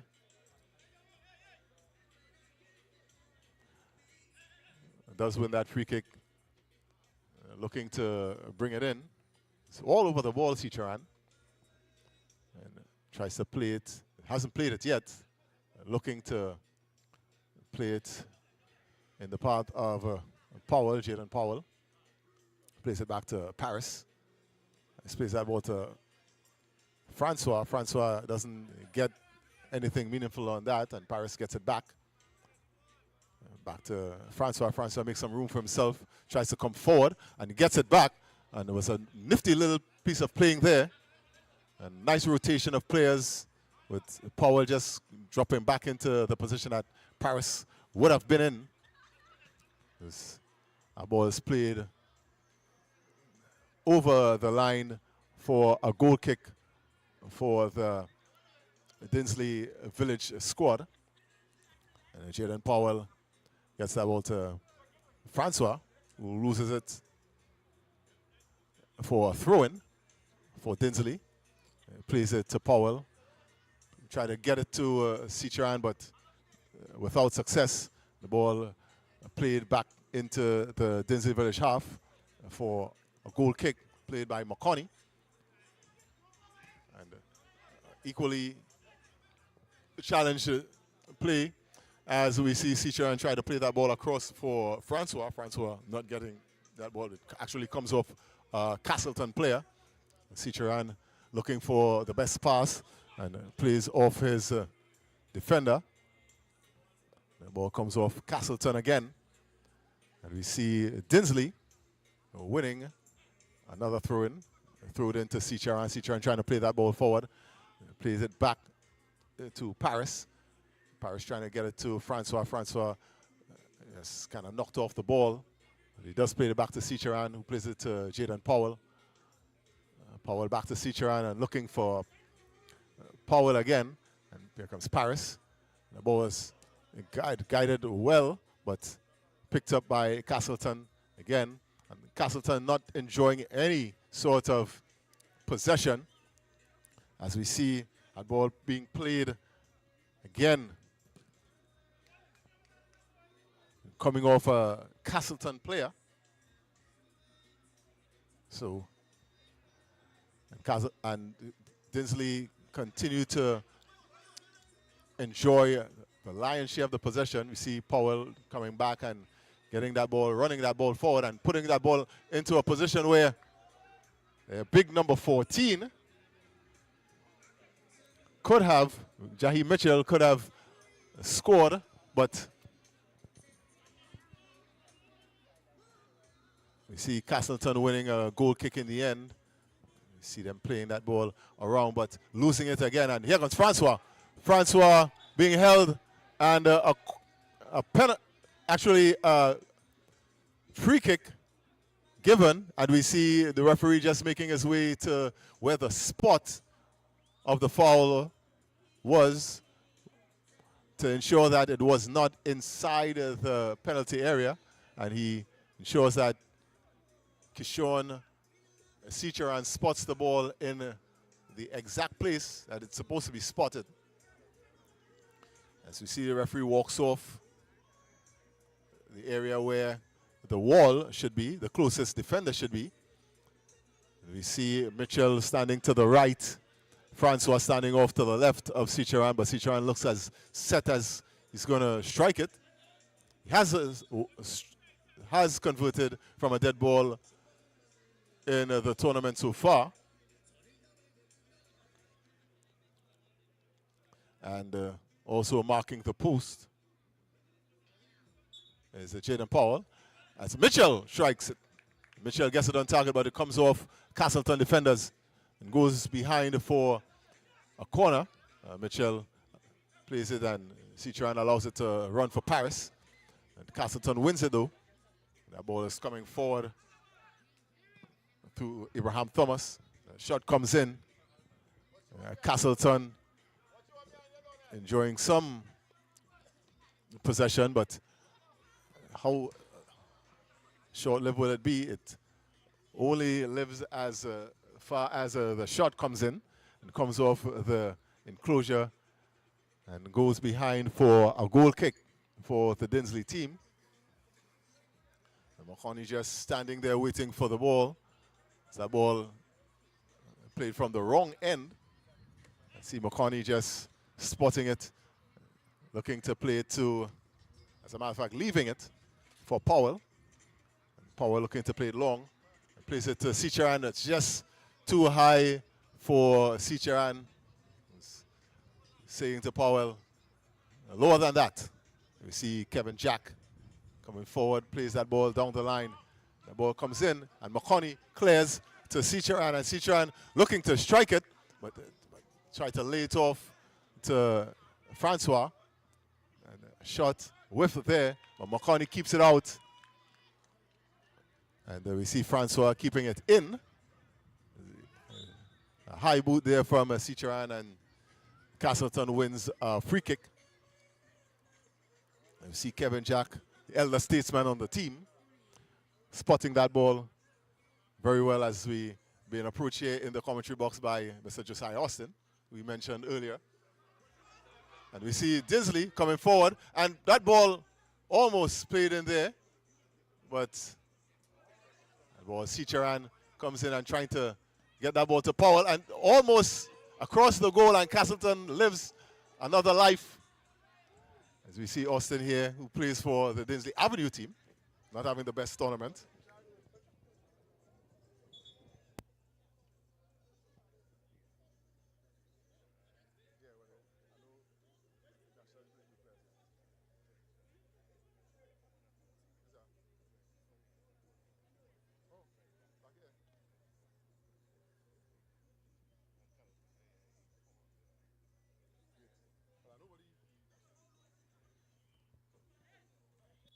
You see that ball coming forward. As a matter of fact, that's the halftime whistle. And at the end of the half, we see Castleton a little bit dejected, haven't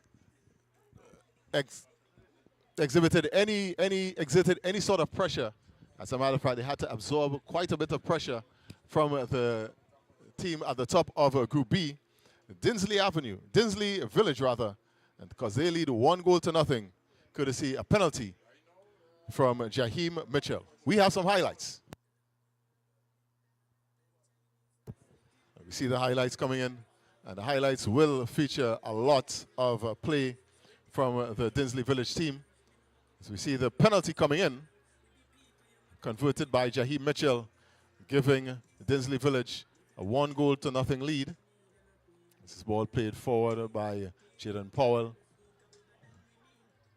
Another shot by Jaden Powell, almost allowed to pass the Castleton defense. We see Francois again being impeded. This was a free kick one there. Slammed into the wall by Mitchell. But that was the story of the first half, as Dinsley Village lead 1-0 over Castleton 2 here on match day number 7. The final game here at the Montague Recreation Park in Trincity. You're on M&ETV. We are going to be back with the second half.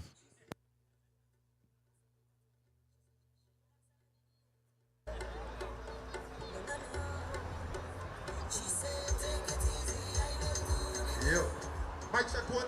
A special good night each and everyone. Welcome to the Trincity Community Cup. It's going down right here on the Montague grounds. It's halftime action in the Dinsley versus Castleton 1. I believe Castleton 1. Yeah, Castleton 1. Dinsley game. The scoreline in this one 1-0. It's time for some halftime action, ladies and gentlemen.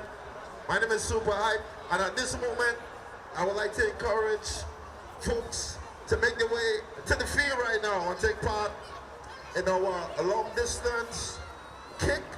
All right, so we have some youngsters here. They told me I was making it too easy for you. I'll come back a little bit.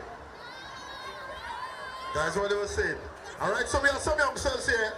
We're going to take part in the long kick now. Let me let you know. I only have 5 vouchers here. All right? Only 5. All right?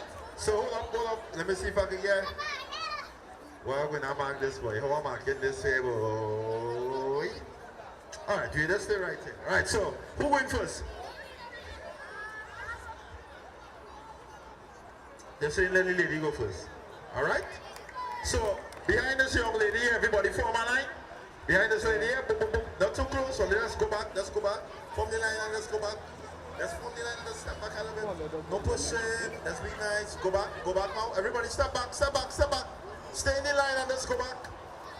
Stay in the line and let's step back. Nice. All right, so what's your name? Janae is going to kick first. Janae, take your time and go ahead. Janae is up first, ladies and gentlemen. Go ahead, Janae.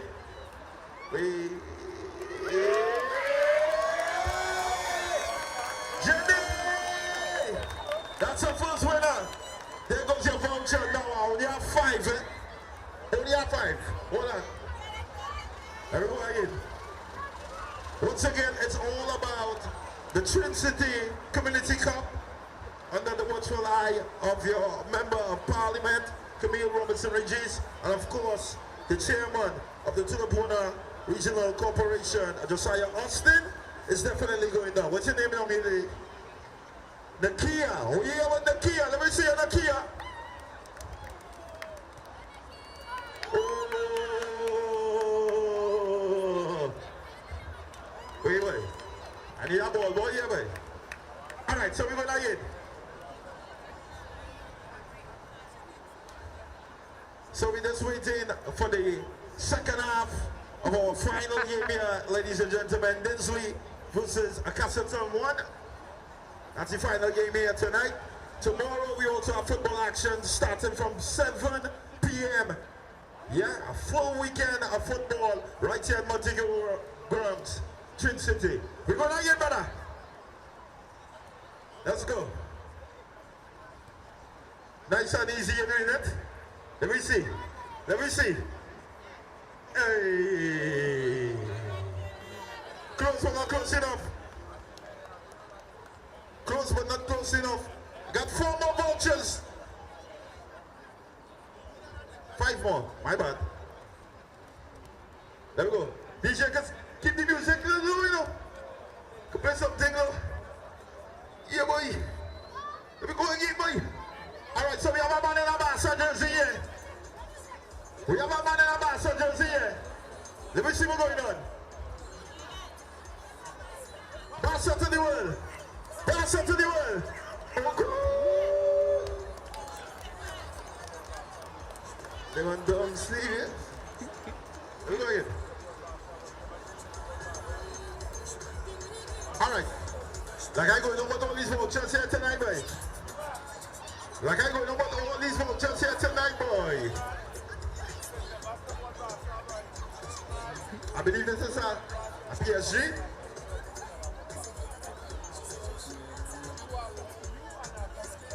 That's a Barca jersey too.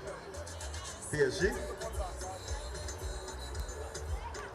Nice and easy. Nice. Oh, it got bad bumps. All right, we're going again.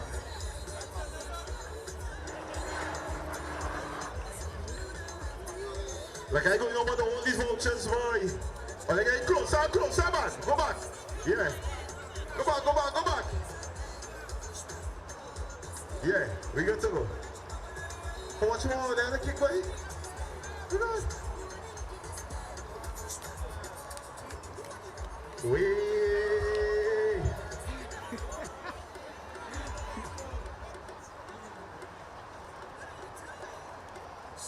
Who's this now? Durant? Is Durant? Melo? Let me see if Melo have it. Baby Melo. Baby Melo. Melo. Oh.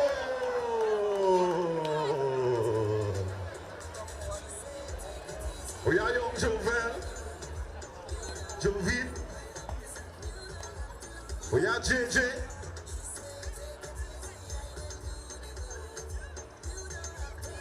Yes, sir, boy. They say go back, hey. Wait. I found out they coming in closer though. Yeah, that is it. I feel like we're done with these vouchers. I feel me and my friends gonna have some subway later. There we go. This is the one. Go back a little bit, baby girl. Yeah, just start to complain on the line. Go back, go back. Yeah, just so you go behind the goal now. I fell about out of that boy. And when that ball go, what you gonna do? Sell it, sell it. Sell it, sell it, sell it. What's your name, bro? Calino. Oh yeah, you scored last week. Calino actually scored last week, ladies and gentlemen. Let's see if he can do it again tonight. Nice and easy. Hey. Whoa. Yeah, go and get Calino.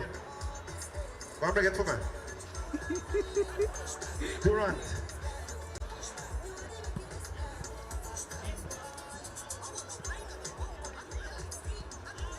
There we go. Durant. Durant up next. Oh. Durant! Durant! That's what we talk about. Nice and easy. How much more? 4 more. 4 more. 4 kids.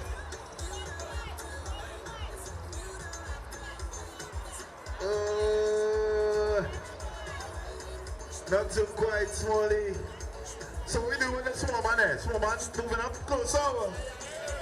All right. What's all let's say here again? Half line? Not too far. Still with this young man. How old are you? How old are you? what's your name? No.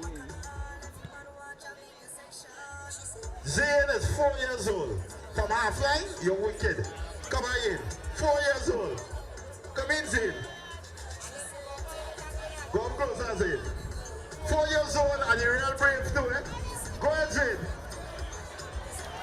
Yes, thank you, man. Take care, ladies and gentlemen. Make some noise for Zayn. Only 4 years old. Pick up yourself, brother. Grab ups. Nice and easy. Go and check mommy and daddy. Go and check mommy and daddy. Quick. There's something nice for you. That's all. Wait. Wait until Zayn move. Josiah, come on, go. Wait. Wait the next one, Joe. Right. There we go. We're going again. Final two.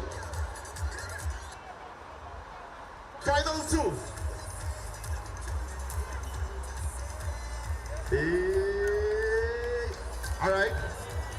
Final one, how about, bro?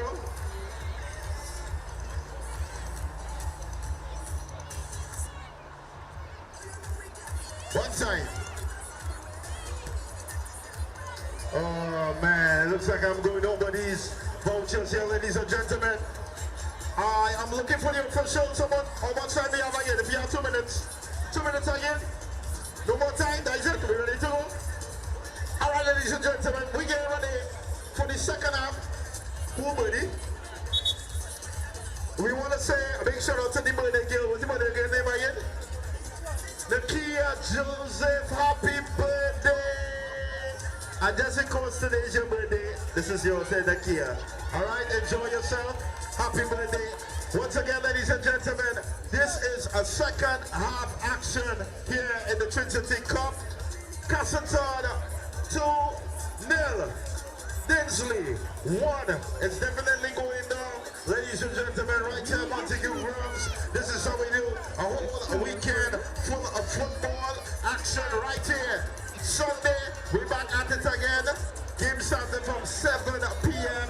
We got it right here at the Trincity Grounds, ladies and gentlemen. Who is moving on to the second round action? Who's moving on to the knockout rounds? You gotta stick around to see and to find out. 8 teams from 8 tomorrow. All right, quick correction. We started off from 8 p.m. sharp tomorrow. All right, 8 tomorrow. Football action right here, Montague Grounds.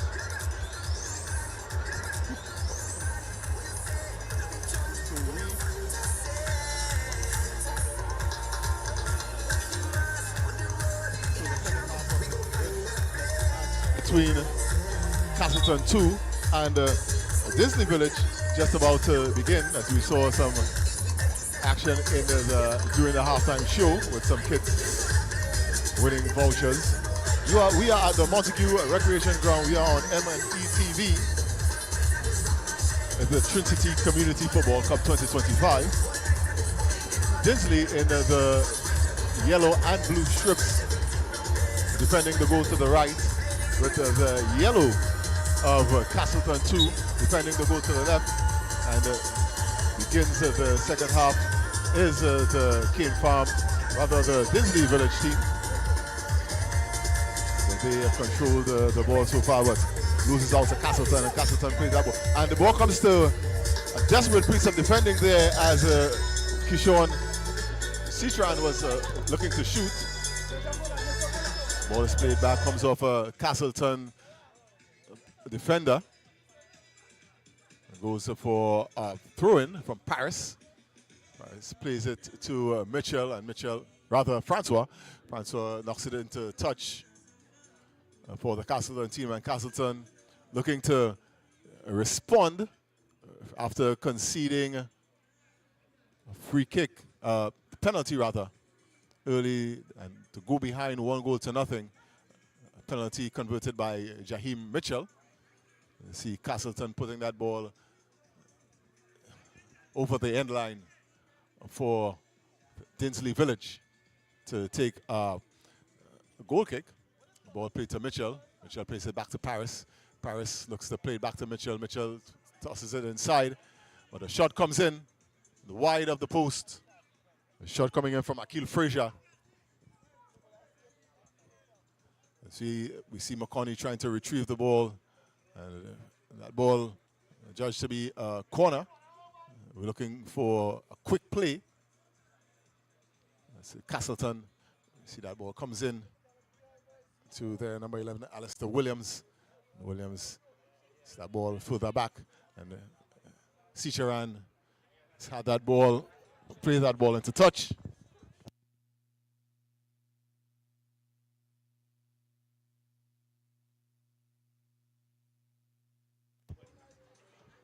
And the ball thrown in for Castleton.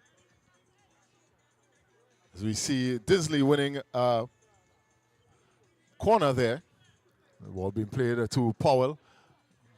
Powell knocks it off to Mitchell. Mitchell wins it and tries to go forward. But won there by the Castleton team, and Castleton trying to pull that ball back. We see Herschel Parks looking around to see and just marshals that ball out of play. A very small frame of Parks. Pass play to Frazier. And that shot comes in from Sicharan, very firm shot, but met in the end by Hobson. We see a free kick conceded by Powell on Joel Frazier. As you see, Akil Frazier. As a matter of fact, Alistair Williams playing that ball to Jabari Muhammad. And that ball threw in, won there by the Castleton team. And then Castleton from Muhammad just throws that ball all the way across the field, and very much to the annoyance of Joel Frazier. That ball goes forward. Paris playing that ball forward. And a shot comes in from Sicharan. And that ball definitely would have stunned Hobson in the back, but he did keep it out. Sicharan looking to throw that ball inside, and Powell apologizing to Sicharan, who himself has a wry smile on his face, thinking to himself that they had them on the ropes. But here comes Castleton coming forward with Parks, who has himself had a very good tournament, Herschel Parks. Just couldn't keep that ball in. And that ball played by forward. And Parks trying to do some footwork. Doesn't get it away, but Paris wins it. And Paris continues to across the field and plays that ball. And beautifully met by Kishon Sicharan. And Sicharan just converts, just taps that ball in. That ball beats Hobson, beats everything. And Sicharan with his third goal of this year's tournament in the 19th minute to put Dinsley 2 goals ahead, and this might very well be the end of the line for the Castleton team in this game.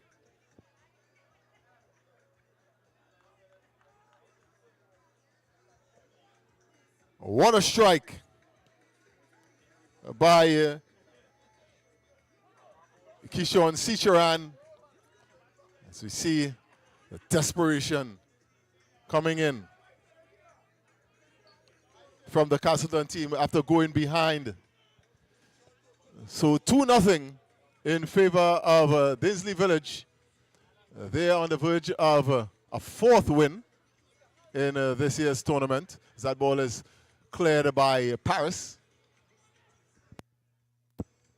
And Sicharan has since left the field. And one of the few times that we haven't seen the three-headed monster of the Dinsley Village team on the field. Jaden Powell and Mark Francois, they are still on the pitch. And here comes Castleton. They have some work to do. This ball is posing figure. The number 5. How is that not? And a shot coming in from Francois. Francois kept it low, kept it hard. He needed to keep it on target. And Francois, as we see some dust kicking up here at the Montague Recreation Ground. It has been very dry. No rainfall over the last 3 or 4 days, although it has been overcast at times. As Powell goes to ground. One on number 8 to the other, another number 8. Again, the ball well played, but looking for that ball was Francois, not getting it. Doesn't seem too perturbed. His team is up 2-0. And here comes Castleton. Castleton, they tend to to lose that ball very easily. And here comes Francois one more time. Big number 5 plays that ball back to Francois. Francois looking for a meaningful pass, goes to Jaden Powell, and the dust is really flying here. And Powell plays to Francois. Francois gets it back, and Francois looking to shoot, but plays that in the middle. A ball coming off the post, and it's all Dinsley Village here at the Montague Recreation Ground. It's almost like an invasion. Dinsley Village overrunning Castleton 2. And if this continues, they may very well run them out of the tournament. But here comes the number 8, Jabari Muhammad again. As we see McConney just seeing that ball out of play. McConney plays that ball long and very well played and very well taken. And again, that was Amari Blundell. Had he controlled that ball at once, might have been a 3rd goal. But here comes Castleton one more time. A shot comes in from Parks, and Frazier gets it back. And that ball rose behind for a corner for the Castleton team. And here comes Social. Parks plays that ball in to Joel Frazier. Might have looked for that ball lower, and it was behind him as well. So you see that ball coming to Jaden Powell. Powell playing that ball all the way across, trying to get Blundell, but nothing doing. So that ball comes forward. Blundell holding on to that ball, trying to see if he could play that ball to the middle, and Powell wins it. Powell keeps it, holds on to that ball, and Blundell just turns, and he's hooked. And illegally by Alistair Williams. Williams showing to the referee that he had done it legally, but the referee isn't buying. 24 minutes gone in this game, 6 minutes to go. And again, that ball has been played. And Castleton wins it. And Joel Frazier, that ball keep running away from him. And he knocks it into touch. You see Paris plays that ball.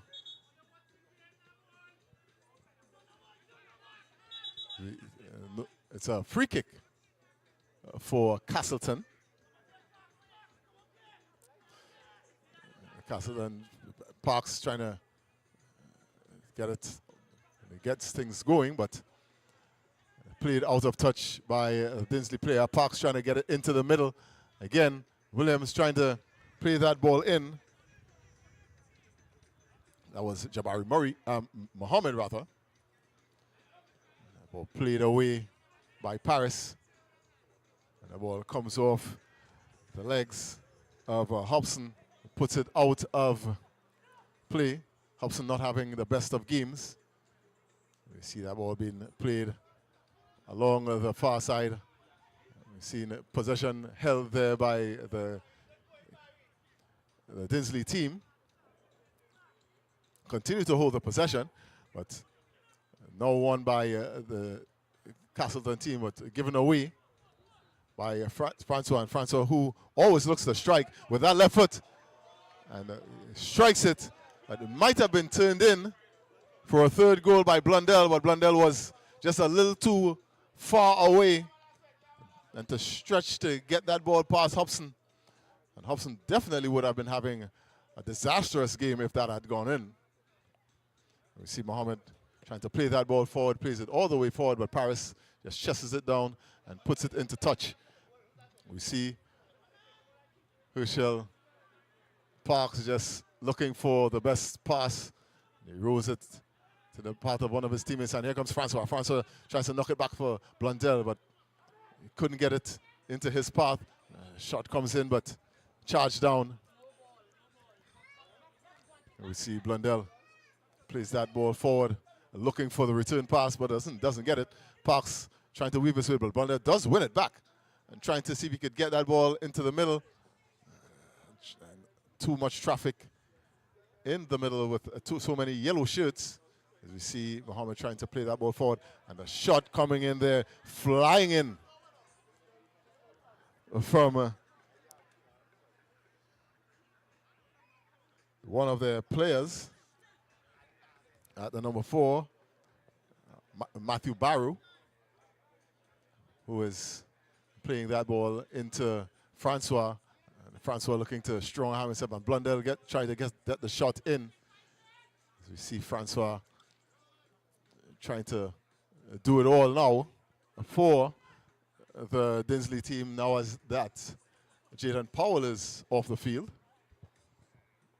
The ball is being spotted by Paris. We see Herschel Parks trying some gamesmanship there,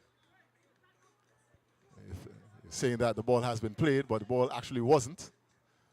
And the referee calling things back. The ball goes all the way over for a goal kick for Castleton. Desperate right now. As we see Barrow trying to win up that ball, and a free kick won there by Barrow. It's played quickly, but trying to be run off the true. Parks trying to see if they could pull off what at this point is going to be a miracle, being 2 goals down. And Dinsley trying to get that ball forward. And Dinsley also trying to be the first team to score 3 goals in a game in the tournament. It's match day 7. We've had 2 goals on 3 occasions. And this ball comes off a Castleton player. Goes into touch. And a throw-in coming in from Mark Francois. He gets it in. And trying to see if they could get the pass to Barrow. And Barrow doesn't get it, but it was played away. And ball goes into touch for the Castleton team. See the ball comes in from the other side of the field. We have balls flying in from everywhere. See Mohammed playing in that ball. He gets it back and trying to see if he could get it into one of his players. Parks plays it to the middle, and nothing happening as we see Barrow slams that ball into touch again. We see Hobson looking for a long throw, but he gives it up to Mohammed. Mohammed plays it to Hobson. Hobson plays it up, but won by Dinsley through Blundell, and Blundell still, he loses out, trying to get that ball to Parks, but Paris for Dinsley puts it on the feet of Blundell, and Blundell tries a shot with the left foot. It is a little too high. And we see the Dinsley village team looking for more. See that ball coming forward, but Dinsley wins it again. Goes back to the Castleton team. Castleton struggling to keep the possession. The ball was played off of a Castleton player, and it's going to be a Dinsley throw-in. And the throw-in comes in, but none of the Dinsley players seem to be very interested in latching on to that ball. As you see Hobson trying to play it quickly. And that's the full-time whistle. And at the end of this, the final game on match day number 7, it's Dinsley Village 2, Castleton 0, and Castleton 2, while they're not eliminated, they need a win in their final game on Sunday. And we do have highlights. As the highlights.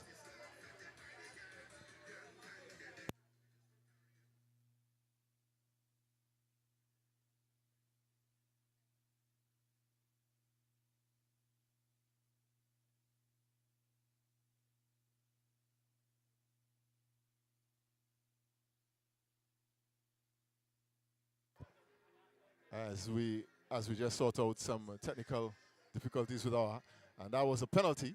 First goal of the game, rolling by Jaheim Mitchell. As we see a foul there from Jaden Powell. And Dinsley had, as we saw, the better of the exchanges, especially coming in the second half. He went into halftime with a 1-0 lead. Let's see Mitchell there. As we see some action there from the halftime show where a young lady rolls one in for a score. This is where Cicheran would have been very instrumental in what was happening in the game. We see he redirects that ball into the goal for the second goal, which effectively put the game away for the Dinsley team. Shots coming in there, rattling the post. You see Castleton not exactly getting much. You see shots coming in from left and right for the Dinsley team as they puts away a 2-0 win and tops the Group B this year's tournament. So we have come to the end of our broadcast on match day number 7 here at the Montague Recreation Ground in the Trincity Community Football Cup 2025. We will be back here tomorrow with 3 more games to finish off the group stage. We hope that you join us for that starting at 7 p.m. Good night and goodbye.